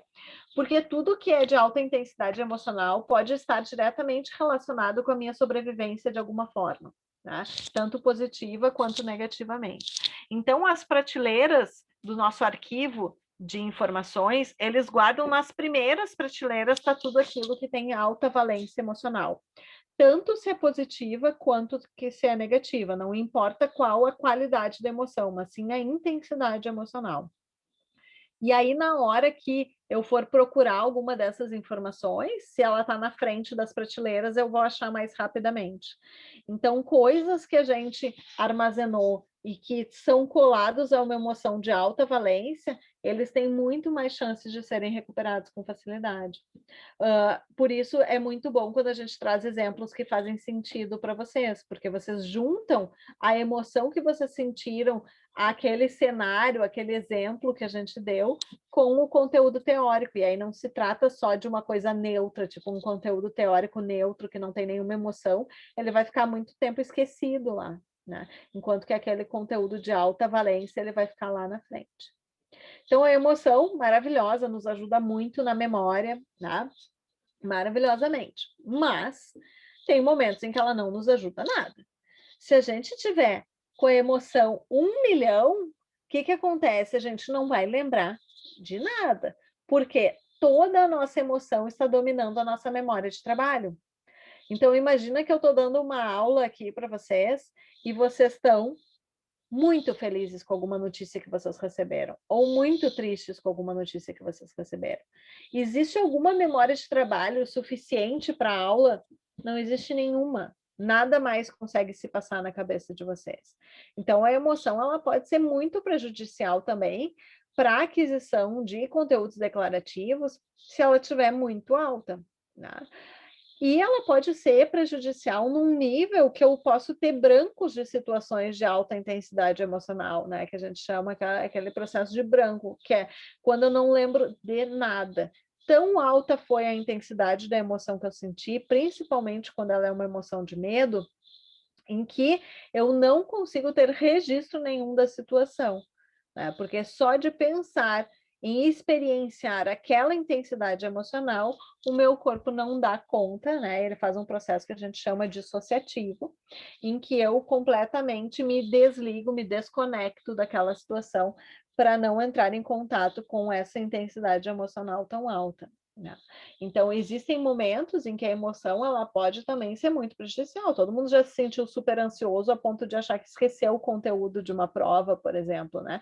Porque a ansiedade ela estava dominando tanto a memória de trabalho que não sobrou espaço para trazer nada. Mas se a gente se acalmar um pouquinho, as informações estão lá na de longo prazo. Então, eu só tenho que liberar espaço da minha memória de trabalho para que ela consiga encontrar novamente algum espacinho para trazer as informações da memória de longo prazo, né? E aí eu tenho, né, que nem a gente viu na aula de falsas memórias, eu tenho um problema muito importante em relação às falsas memórias e a minha emoção, tá? Porque a nossa emoção, ela faz com que a gente acabe armazenando muitas informações subjetivas sobre essas situações de alta intensidade emocional e não sobrando tanto espaço para o armazenamento de informações objetivas, detalhes, né? Cores, formas, armazenamento de informações que são concretas, né? Então, quando eu tenho situações de alta intensidade emocional, se eu vou tentar recuperar detalhes objetivos sobre aquela situação, eu posso incorrer muito facilmente em falsas memórias, em falsas lembranças, preencher essas lacunas que eu não sei com informações que não são acuradas, né? E aí, como que eu preencho?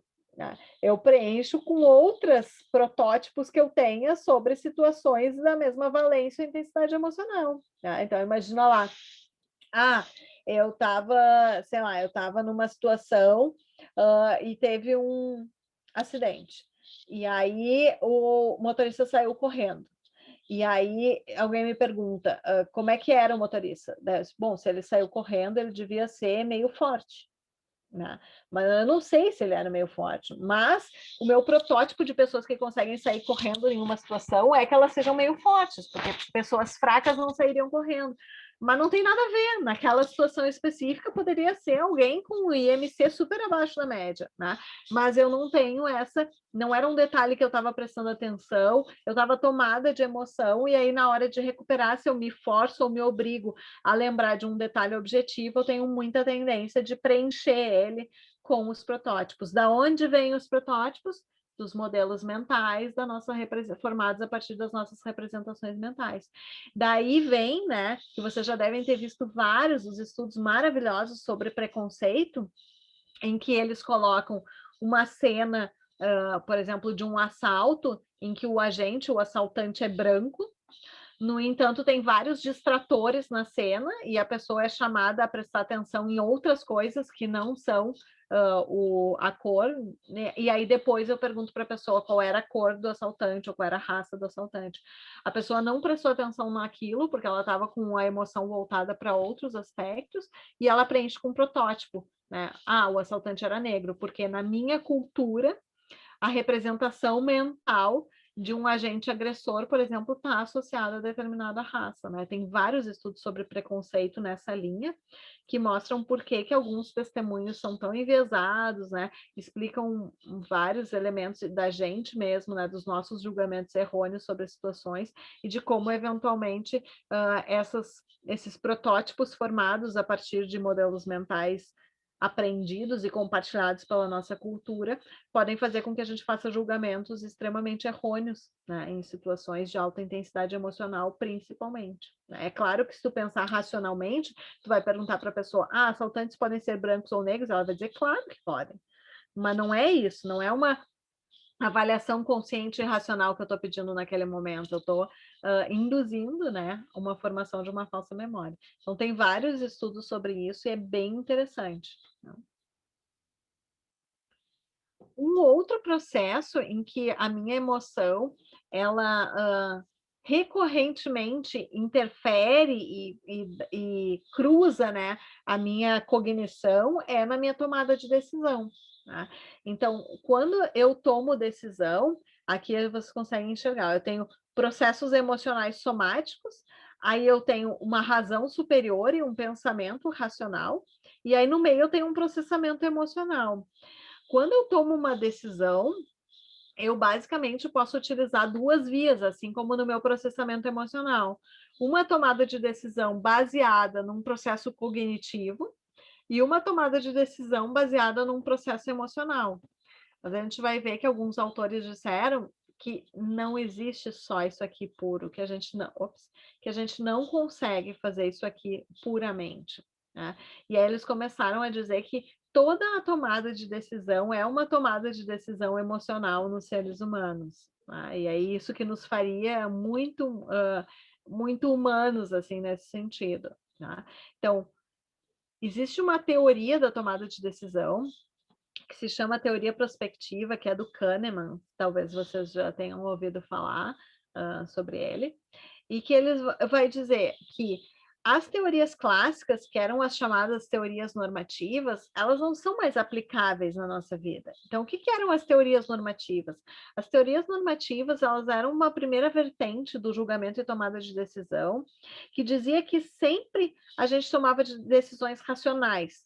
Já que temos, a lógica é a seguinte, já que temos um córtex frontal, então isso significa que ele é usado sempre em todas as situações, né? Antes fosse, que nem a gente diz, né? Antes fosse sempre assim tão racional.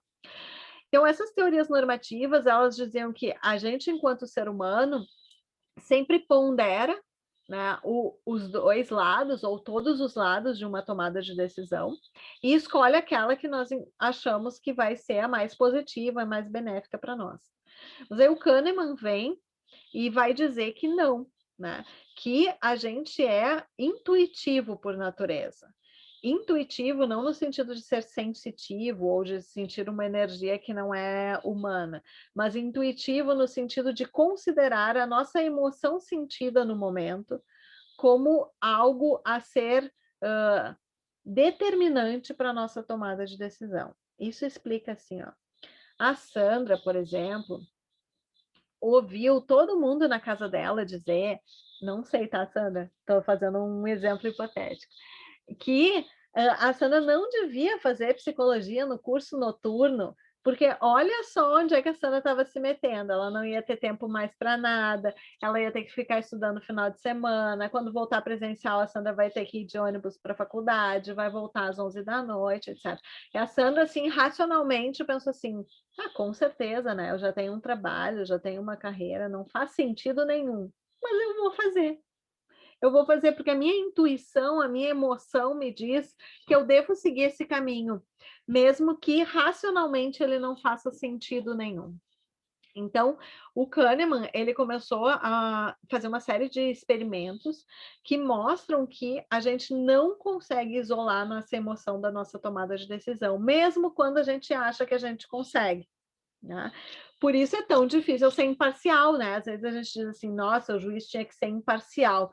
Como sendo humano, ele jamais vai ser imparcial, né? Segundo o Kahneman, não existe julgamento e tomada de decisão imparcial que retire a emoção da situação, né? No momento em que somos humanos, não conseguimos inibir as nossas emoções, até conseguimos ponderar e tomar consciência delas, e até algum grau de extensão verificar o quanto elas estão interferindo na nossa tomada de decisão, né? Mas não conseguimos isolar completamente. Então, eles vão dizer que os princípios psicológicos, né, ou seja, a nossa natureza humana, elas sempre levam a simplificações de um problema, né, e que guia esse comportamento humano frente à incerteza, né? Então, não existe quase nenhum dilema humano em que a gente tenha certeza total do desfecho, tá? A gente tem probabilidades, a gente tem análises de risco, mas nenhuma decisão é 100% certa, tá? A gente não tem como prever com certeza o futuro, né? Mesmo aquelas que nem a gente diz assim, por isso que é tão difícil, né? Dizer, olha, tu não deve beber, por causa que isso faz mal, né? Aí diz aquela piada, né, que a gente escuta, tu vê que não é por aí, quando o senhor lá tem 90 anos, toma uma garrafa de vinho todos os dias, ele tá ótimo. A gente não tem como ter certeza. A gente tem sim como fazer uma análise de risco e probabilidade. Considerando que a nossa tomada de decisão humana, ela é sempre uma tomada de decisão sobre risco e incerteza, ela sempre vai trazer a emoção, né? E aí ele vai dizer que a gente tem algumas chamadas heurísticas e vieses que nos atalham essas tomadas de decisões, né, que nos fazem com que essas decisões sejam um pouco mais fáceis, para que a gente não fique, né, todo o tempo também inundado daquela emoção e naquele conflito, anjinho, diabinho, sigo a emoção ou sigo a razão. Então, algumas dessas heurísticas, né, que fazem a gente tomar decisões mais rapidamente, são essas aqui. Então, a primeira é a da satisfação, né? Então, pensem assim, a heurística da satisfação diz que a gente escolhe a opção que satisfaz o nosso nível mínimo de aceitabilidade, mesmo que não seja a melhor opção possível naquela vez. Então, tinha um professor meu da graduação, que ainda é prof de vocês, o prof. Ricardo, que ele explicava isso lá na graduação, com um exemplo que me fazia sempre entender com facilidade. Imagina que vocês estão lá no estacionamento da PUC, vocês chegam, falta 15 minutos para a aula. Daí tem uma vaga lá na Bento Gonçalves, mas o estacionamento está lotado, e aquela é a vaga que vocês acham. É aceitável uma vaga na Bento Gonçalves da PUC quando falta 15 minutos para a aula de vocês? Sim, é aceitável. Vocês vão lá e estacionam o carro ali. Era a melhor tomada de decisão? Não, a melhor era vocês perseguirem todos os corredores até ver qual era a vaga mais perto dali, digamos assim. Mas, na balança entre o aceitável e o possível ali naquele momento, uma vaga lá na Bento já era aceitável, coloquei ali. Essa heurística da satisfação, ela contesta totalmente a nossa racionalidade ilimitada. Se nós fôssemos racionais mesmo, de forma ilimitada, como as teorias normativas diziam, a gente ia criar uma estratégia de entrar pela Ipiranga para ir passando por todos os corredores do estacionamento para ver se tinha uma vaga mais perto, tá? Aí eu me lembro de uma aluna minha que numa aula disse assim, super aplicável a relacionamentos essa heurística, prof. Eu disse, exatamente, né? Então, a mesma heurística aplicada ao estacionamento da PUC, a gente aplica várias vezes em outras tomadas de decisão na nossa vida. O mínimo aceitável acaba sendo o suficiente para nós em dado momento em que a gente considera que seria muito esforço fazer outras buscas. Né? Ela também explica, às vezes, o que nos mantém em dadas situações que não são confortáveis, né? E que até fogem ao que seria racional para nós, porque a gente tem um mínimo aceitável. Esse mínimo aceitável, ele é construído através da nossa história. Então, lembram que eu falei para vocês, né, na questão da violência doméstica, por exemplo, né, o quanto isso vai criando mínimos aceitáveis que são muito mínimos, porque são os padrões estabelecidos e aprendidos ao longo da nossa vida, né? Então, esses mínimos aceitáveis, eles estão presentes e são construídos ao longo da nossa história. E essa heurística, ela faz com que, às vezes, a gente não considere todas as opções possíveis. Né? A gente não considera tudo o que poderia estar sendo alternativa ali e que poderia até nos dar, às vezes, um desfecho que seria ainda melhor, mas a gente para no mínimo aceitável. Né? A gente pode escolher não usar essa heurística, claro, né? Conscientemente, agora vocês conhecem ela, vocês podem começar a considerar ela ao longo da vida.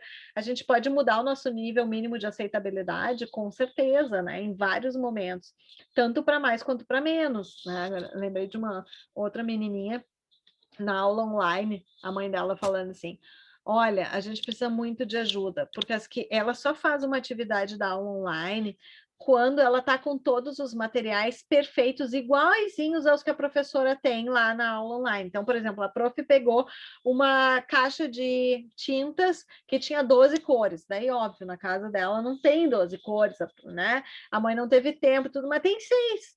Mas ela não quer fazer a atividade por causa que não tem as 12 cores.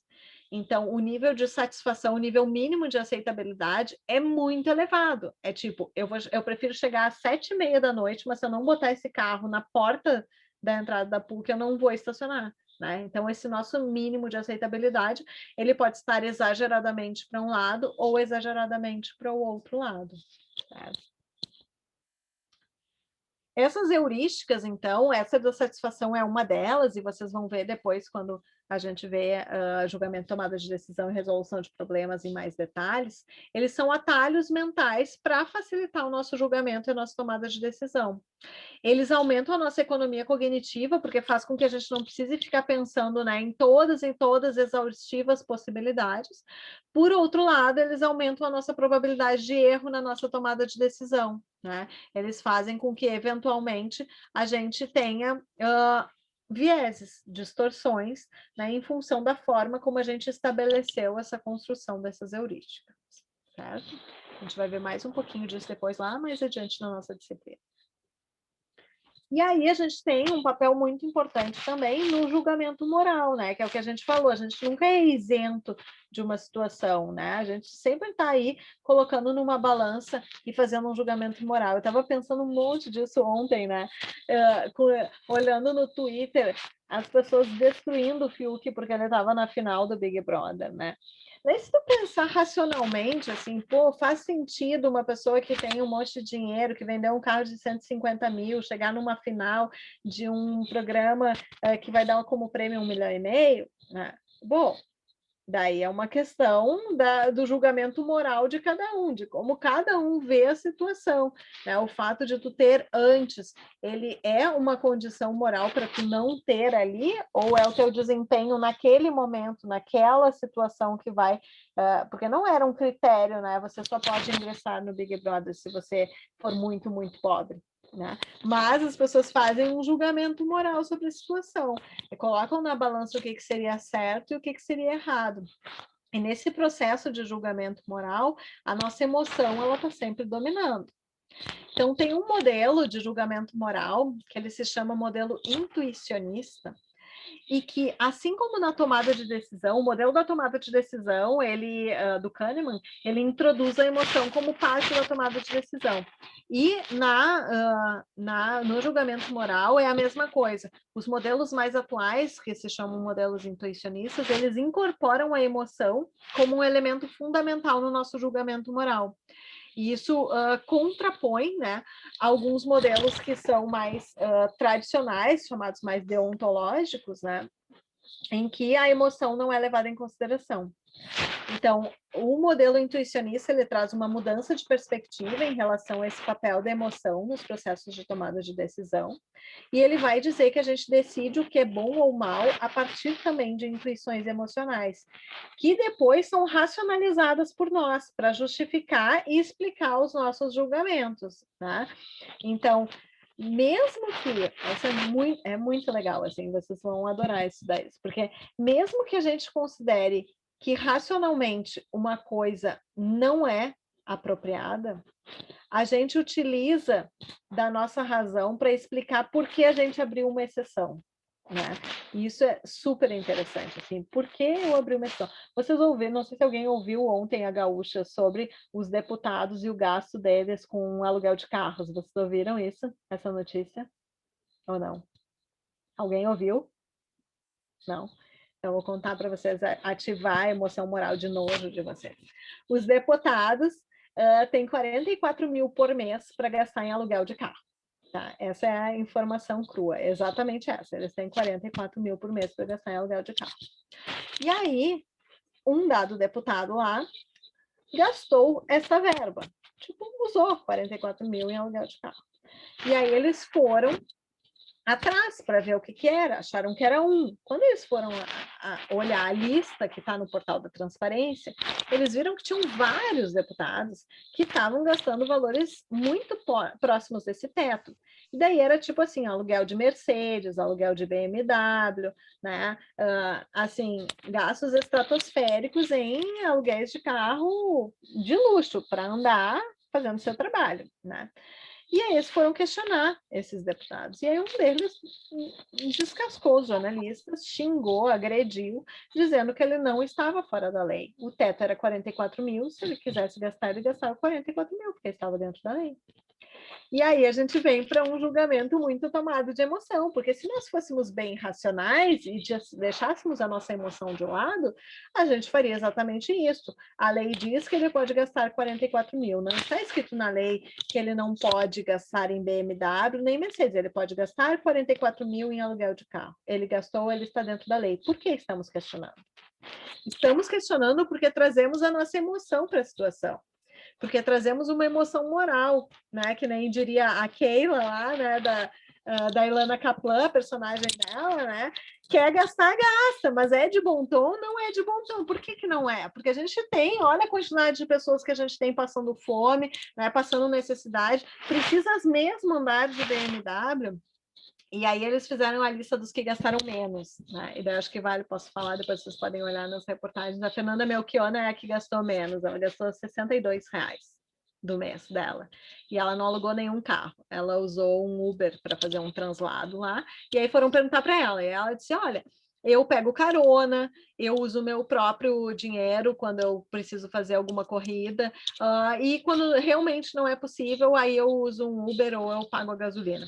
E aí, claro, nos dá uma emoção assim, nossa, né? Certo, seria isso. Mas se a gente fosse completamente racional e dizer, os dois estão dentro da lei, né? Eu tenho até isso para gastar.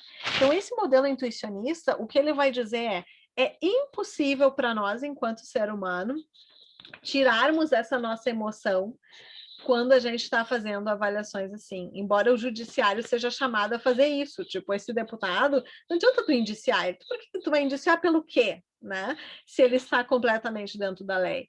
Agora, a moral, né, o julgamento moral, ele diz respeito ao trazer essa emoção para essa situação, né, e avaliar também emocionalmente a pertinência das ações das pessoas. E aí tem vários estudos extremamente interessantes de por que a gente abre exceções no nosso julgamento. Então, deixa eu ver se eu botei aqui. Isso, eu botei ali para vocês. A gente vai ver agora um pouquinho do deontológico e utilitarista, em que a gente também toma decisões, e agora no Covid, por exemplo, né, a gente está sendo forçado todo o tempo a tomar decisões que às vezes vão contra a nossa emoção, e às vezes a gente justifica. Né? Então, por exemplo, sabemos que temos que ficar em casa, mas é aniversário da nossa mãe, só nossa mãe, vamos lá fazer um churrasco de família. Né? A gente abre uma exceção para aquilo que a gente posta nas redes sociais, fique em casa. Né? E aí a gente é chamado a fazer essa tomada de decisão. Então, esse modelo intuicionista, o grande expoente dele é o Jonathan Haidt, que é super legal de ler os artigos, eu coloquei 2 aqui, que são clássicos, assim, né? Então, esse aqui é bem legal, que é Afeto, Cultura e Moralidade, ou será que é errado comer o seu cachorro? Né? Então, esse tipo de questionamento que a gente é chamado a fazer. E existem, então, assim como lá na nossa tomada de decisão e no próprio sistema emocional, 2 sistemas de julgamento moral. Um sistema intuitivo, né, que é rápido, sem esforço, que é um processo inacessível, não demanda recurso intencional, é comum a todos os mamíferos e depende do contexto.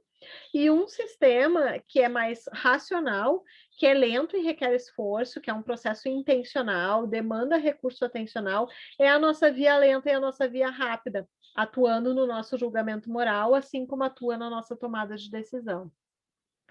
E aí tem uma teoria que se chama teoria do processamento dual, né?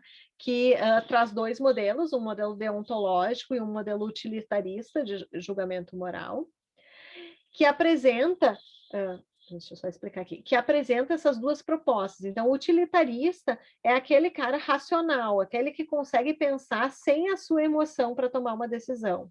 E o deontológico é o Jonathan Haidt, é o cara que traz toda a sua emoção como informação para tomar uma decisão. E aí eles fazem vários experimentos baseados em dilemas morais. Então, alguém já viu o dilema do bondinho? Já se depararam com isso aqui em algum lugar? O Felipe já... Então, assim, a primeira situação é o dilema do bondinho, em que tem um bonde que ele está vindo pelo trilho e ele vai atropelar 5 pessoas.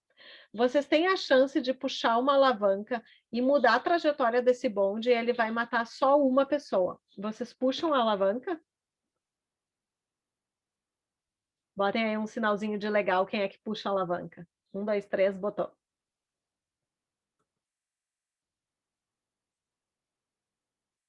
Ninguém puxa alavanca nessa turma? Ah, Pamela puxa alavanca. Muito bem, Senhora. Pamela. Oi. Boa noite. Pra mim, depende. Não depende, Pablo. Tu tá lá. Não seja Fiuk. Não depende. Tu tá lá no bondinho, puxa a alavanca ou não puxa a alavanca? Não tem tempo para pensar. Não, eu só quero saber se Tu alguma conhece dessas as pessoas. pessoas? Alguma dessas pessoas eu conheço. Não, tu não conhece nenhuma das pessoas. Puxo Vocês não conhecem. por uma pessoa só. Puxa a alavanca para uma pessoa só. Muito bem, deixa eu ver aqui no chat. Ah, faço de conta que não vejo a alavanca, Giovana. Não pode, Giovana. Não pode fazer de conta que tu não viu, não pode te isentar da responsabilidade. Então, assim, a grande maioria das pessoas puxa a alavanca, tá? Por quê? Porque existe um princípio, né, de defesa da vida, em que quanto mais vidas eu puder salvar, melhor. E quanto menos vidas eu matar ou né, ferir, melhor. Nessa situação, o ato de puxar a alavanca, ele é geralmente experienciado como um benéfico, tá? Eu salvei 4 pessoas, tá? Então a gente sente isso. Agora, existe um outro dilema desse do bondinho, que ele é chamado pessoal. Então, é o mesmo bondinho, ele está vindo pelo trilho e ele vai atropelar 5 pessoas. Vocês estão numa ponte e vocês têm a possibilidade de empurrar uma pessoa que vai cair na frente e aí só vai morrer ela e as outras não vão morrer. Vocês empurram a pessoa ou não? Pablo, tu que puxou a alavanca, tu empurra a pessoa?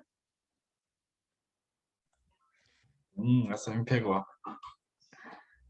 Vamos lá. Acho que eu não empurraria a pessoa. Na adrenalina? Isso. Na adrenalina, acho que eu talvez empurraria. Quem é que falou que não empurra? Eu acho que eu não conseguiria empurrar. Eu não empurraria porque a pessoa não está em risco, né? Tu não empurraria porque a Exato. pessoa não está em risco. Ao invés de salvar 5 pessoas, tu ia matar uma pessoa que não ia morrer. Exato. Então, Exato. Mas tem uma coisa mais importante aqui. Aqui tu é agente direto da morte da pessoa. Tu está implicado, tu teve a opção de matar uma pessoa, enquanto que aqui tu teve a opção de salvar.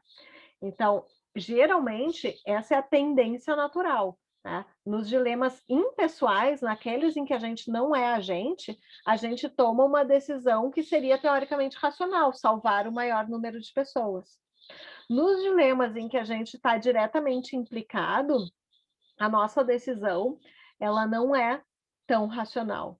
Porque se tu pensar na lógica, nos 2 casos, tu salvaria a maior quantidade de vidas se tu fosse o agente. Se tu empurrar aqui a pessoa, tu também vai salvar mais vidas. No entanto, eu ser agente de uma situação muda a minha perspectiva em relação àquele cenário, né?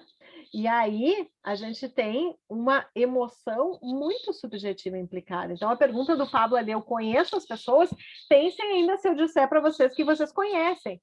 Tipo, se eu botar aqui no cenário, um dos membros aqui é da família de vocês e vocês não conhecem a pessoa que está na ponte, vocês empurram, né? Porque para salvar um membro da minha família, eu até empurro um desconhecido. Agora, se for o contrário, o membro da família de vocês é esse que está na ponte e vocês não conhecem nenhuma, vocês não vão pestanejar e dizer que vocês não empurram, né? Certamente, porque a emoção de vocês está ali naquela situação. Pensem isso numa vida real. Todo o tempo a gente é chamado a tomar decisões pessoais sobre dilemas que são morais, que não fazem parte da nossa decisão particular, né? A gente teve agora, né? Eu e a Giovana, não sei se a Giovana tanto quanto eu, mas eu participei ativamente assim dos debates sobre o dilema moral da vacina dos profissionais da saúde, né? Não sei se você ouviu, Giovana. Então, o que acontece na lei? A lei disse que todos os profissionais da saúde atuantes diretamente com pessoas têm o direito a se vacinar. No caso, psicólogos, né? E aí teve um monte de colegas nossos, meus e da Giovana, que disseram que não era direito, por exemplo, de profissionais não era moral para os profissionais recém-formados eles se vacinarem, no caso, porque eles tinham, sei lá, se formado em janeiro de 2020, não tinham atendido ninguém presencialmente, estavam só atendendo online, etc. Na contrapartida, né, tu pode dizer, bom, eles estavam efetivamente dentro do que diz a lei, né, e assim vai. Então, vários dilemas. Agora, a tua decisão pessoal, por exemplo, se é o teu filho, vamos supor assim, vou perguntar ali para a Sandra, para o Felipe, para o Bruno. Teoricamente, vocês acham que eles deveriam ou não se vacinar? Uma grande porcentagem de pessoas vai dizer não. Agora, se eu disser assim, Sandra, teu filho é psicólogo, ele acabou de se formar e ele tem a chance de fazer essa vacina. O que tu vai dizer para ele? Vai ou não vai? A chance da Sandra dizer vai, mesmo que tu esteja atendendo só online, é muito grande. Porque ela está levando em consideração a emoção dela de salvar e ela não está quebrando nenhuma lei. Né? Ela está só fazendo um julgamento moral. Então, para os outros não, mas para mim sim. Então, é na exceção da emoção que a gente abre várias possibilidades de tomar decisões que não são conforme o que a gente considera racionalmente correto ou incorreto.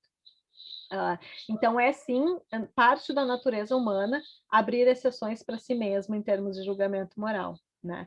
E aí isso abre, né, um caminho, um mundo de coisas, de decisões, e aí vai num espectro do quanto a gente consegue ou não flexibilizar essas nossas tomadas de decisão conforme a nossa própria exceção. Tem gente que é muito mais estrito e tem pessoas que são muito menos estritas. Diga... Deixa eu olhar aqui quem é que levantou a mãozinha. Quem levantou a mãozinha? Foi eu, Adriana. Adriana. Esses dilemas morais, entra também o que eles chamam aquela teoria dos jogos. Aham. Eles trabalham. Eu fiz um curso uma vez, eu juro que eu li aquele negócio, nunca entendi nada. Eu não trabalho com a teoria dos jogos, mas sim, entra também os nossos processos de grupo, de exclusão de grupo, né? E entram partes desses processos também nas nossas tomadas de decisão sociais, por exemplo. Que eles chamam do dilema do prisioneiro, né? Isso, dilema do prisioneiro é o que nós estamos vivendo, né? Quem a gente bota na lista de prioridade de uma vacina para uma doença que é potencialmente fatal, né? Então, o dilema do prisioneiro é muito bom. Eu estava esses dias conversando com meu marido mesmo sobre isso, porque o meu marido tem 43 anos, ele está trabalhando presencialmente desde sempre, né? E aí a minha filha estava falando assim, ai, mãe, que bom, né? Agora a avó e o vô já foram vacinados, a outra avó, o outro vô já foram vacinados, tu já foi vacinada, o pai também, o pai dela é psicólogo também, então tá bem. Daí ela olhou pro meu marido e disse assim, é só o Gustavo que não foi vacinado. Ela, o Gustavo que nunca pôde parar de trabalhar tá vacinado, né? Eu disse, exatamente, eu não tá vacinada. Sim, então, exatamente isso. Quem tu bota na ponta, é o dilema do prisioneiro, tu bota quem teria a possibilidade de ficar em casa, né, como as pessoas idosas, mas tem mais chance de morrer se for contaminado, ou tu bota as pessoas que estão trabalhando presencialmente, que tem menos chance de morrer, mas mais chance de transmitir para pessoas que têm mais chance de morrer, né? Então, o dilema do prisioneiro agora, na pandemia, ele é todo tempo, né? E aí não tem uma resposta certa ou errada. É isso aqui, o dilema moral não tem certo e errado. Não tem uma resposta certa. Tem uma decisão racional e tem uma decisão mais emocional. E mesmo a decisão racional, ela pode ser, né, colocada em várias balanças, tanto que os países estão aí com grande variação em relação à sua determinação das listas de prioridade, né? Quem mais está com a mãozinha levantada, que eu não consigo enxergar aqui? Não? A Sandra estava, não sei A se... Sandra é que falou agora. Então, quando eu tenho dilemas impessoais, em que eu não sou agente, eu não estou implicada na situação, eu ativo mais meus processos cognitivos superiores, né? A minha tomada de decisão moral, ela está mais baseada na minha razão, na minha cognição. Enquanto que quando eu tenho dilemas pessoais, em que eu estou diretamente implicada, eu tenho mais ativação das áreas relacionadas à emoção, né? Eu tenho mais amígdala, eu tenho mais áreas relacionadas à minha emoção. E o tempo de resposta, ele pode ser maior, porque eu tenho que ficar pensando na minha implicação ali naquela situação, né? Então, a nossa emoção, ela atravessa vários dos processos cognitivos que a gente vê e faz, e ela tem uma implicação direta na nossa racionalidade, né? Se vocês quiserem ler um pouquinho mais, eu coloquei aqui 3 coisas bem interessantes, assim, esse experimento de desenvolvimento moral com criança é muito interessante, né? Eu trabalho um pouquinho, eu vou tirar aqui para vocês conseguirem ver, eu trabalho um pouquinho com o desenvolvimento moral, porque junto com uma aluna minha, tem uma outra lá de Pelotas que trabalha com desenvolvimento moral em crianças, e aí tem vários desses experimentos que eles fazem sobre justiça e injustiça, e aí lá em Pelotas a gente fez um super simples, assim, que as crianças, elas terminam uma sessão de avaliação e tudo, que é bem extensa, bem cansativa, e daí elas dizem para elas assim, vocês têm como prêmio, vocês vão receber uma cartela de adesivos. Daí, quando a pesquisadora vai entregar, assim, é encenado, tá? É teatral. Ela disse, meu Deus do céu, agora que eu vi, só tem mais essa cartela aqui, mas eu tenho mais 2 crianças depois de ti. Como é que a gente pode fazer? Então, o que ela está pensando? Senso de justiça, né? De distribuição. Então, algumas crianças vão dizer assim, não, metade para mim, metade para elas, né? Outras vão dizer, eu fico com 6 e dá 4 para elas. E daí tem vários desses experimentos desse tipo sobre moral, distribuição, equidade, né? Que é uma tomada de decisão racional ou não racional. Tem experimentos super interessantes também sobre essa heurística da satisfação, né? Que é o quanto daí tem alguns que é assim, é num joguinho. Daí, por exemplo, eu estou jogando com o Felipe, né? Daí eu recebo, sei lá, 7 bis. E aí eu digo para a criança assim, tu recebeu 7. Tu pode distribuir com o Felipe, mas tu só vai ganhar os teus, tu só vai poder comer os teus se o Felipe aceitar a tua oferta. Então, eu tenho que dizer assim, Felipe, eu fico com 4, tu fica com 3, tu aceita? Eu só vou poder comer quando tu aceitar. Então, algumas crianças vão utilizando essa heurística da satisfação do tipo, se eu der 2 para o Felipe, ele não vai aceitar, então eu não vou poder comer nenhum, então eu prefiro dar, sei lá, 3 para o Felipe. E aí o Felipe tem que, baseado na heurística da satisfação dele, decidir o quanto ele acha que é suficiente naquela troca. Então, a maioria das crianças vai aceitar quando for 1 de diferença, tipo, 4 para mim, 3 para o Felipe, né? Porque afinal, tu era dona do bis, então tu pode ficar com mais 1. Agora, menos do que isso, começa a ser muito injusto. Eu prefiro não comer nenhum, porque na lógica tu aceitaria qualquer oferta, porque é melhor tu comer qualquer coisa do que comer nada. Mas não, na injustiça da razão ali, do desenvolvimento moral, a gente vai aplicando as nossas heurísticas, né? Então, essa é um pouquinho da nossa emoção, pessoal, em todos os nossos processos. Tá? É bastante coisa, deem uma revisadinha, quem quiser entrar amanhã para tirar alguma dúvida. A nossa aula de amanhã é sobre motivação, eu deixei já alguns materiais ali para vocês olharem, se inspirarem, mas depois eu vou deixar uma gravação, não é uma aula muito longa, a motivação é mais curtinha, daí eu vou deixar uma gravação para vocês assistirem quando vocês puderem, e na semana que vem a gente vai ver linguagem, né, Giovana? Linguagem. Isso mesmo. A Giovana vai estar apresentando para vocês na semana que vem. Eu estou muito preocupada com as perguntas, que é uma turma que pergunta muito, mas eu vou trazer uma assistente, se chama Adriane, né? Qualquer coisa. Tá tranquilo, não, tá tranquilo. Eles já vão se preparar desde essa semana, né? O pessoal vai lendo, vai fazer perguntas bem difíceis para Giovana. Uma ideia. Não, tudo bem, eu vou trazer uma assistente de peso. Né? Tranquilo. Uma boa noite para vocês. Fiquem bem. Boa noite, Sora. Boa noite. Amanhã, boa noite. Boa noite. Boa noite. Obrigada, boa noite. Boa noite.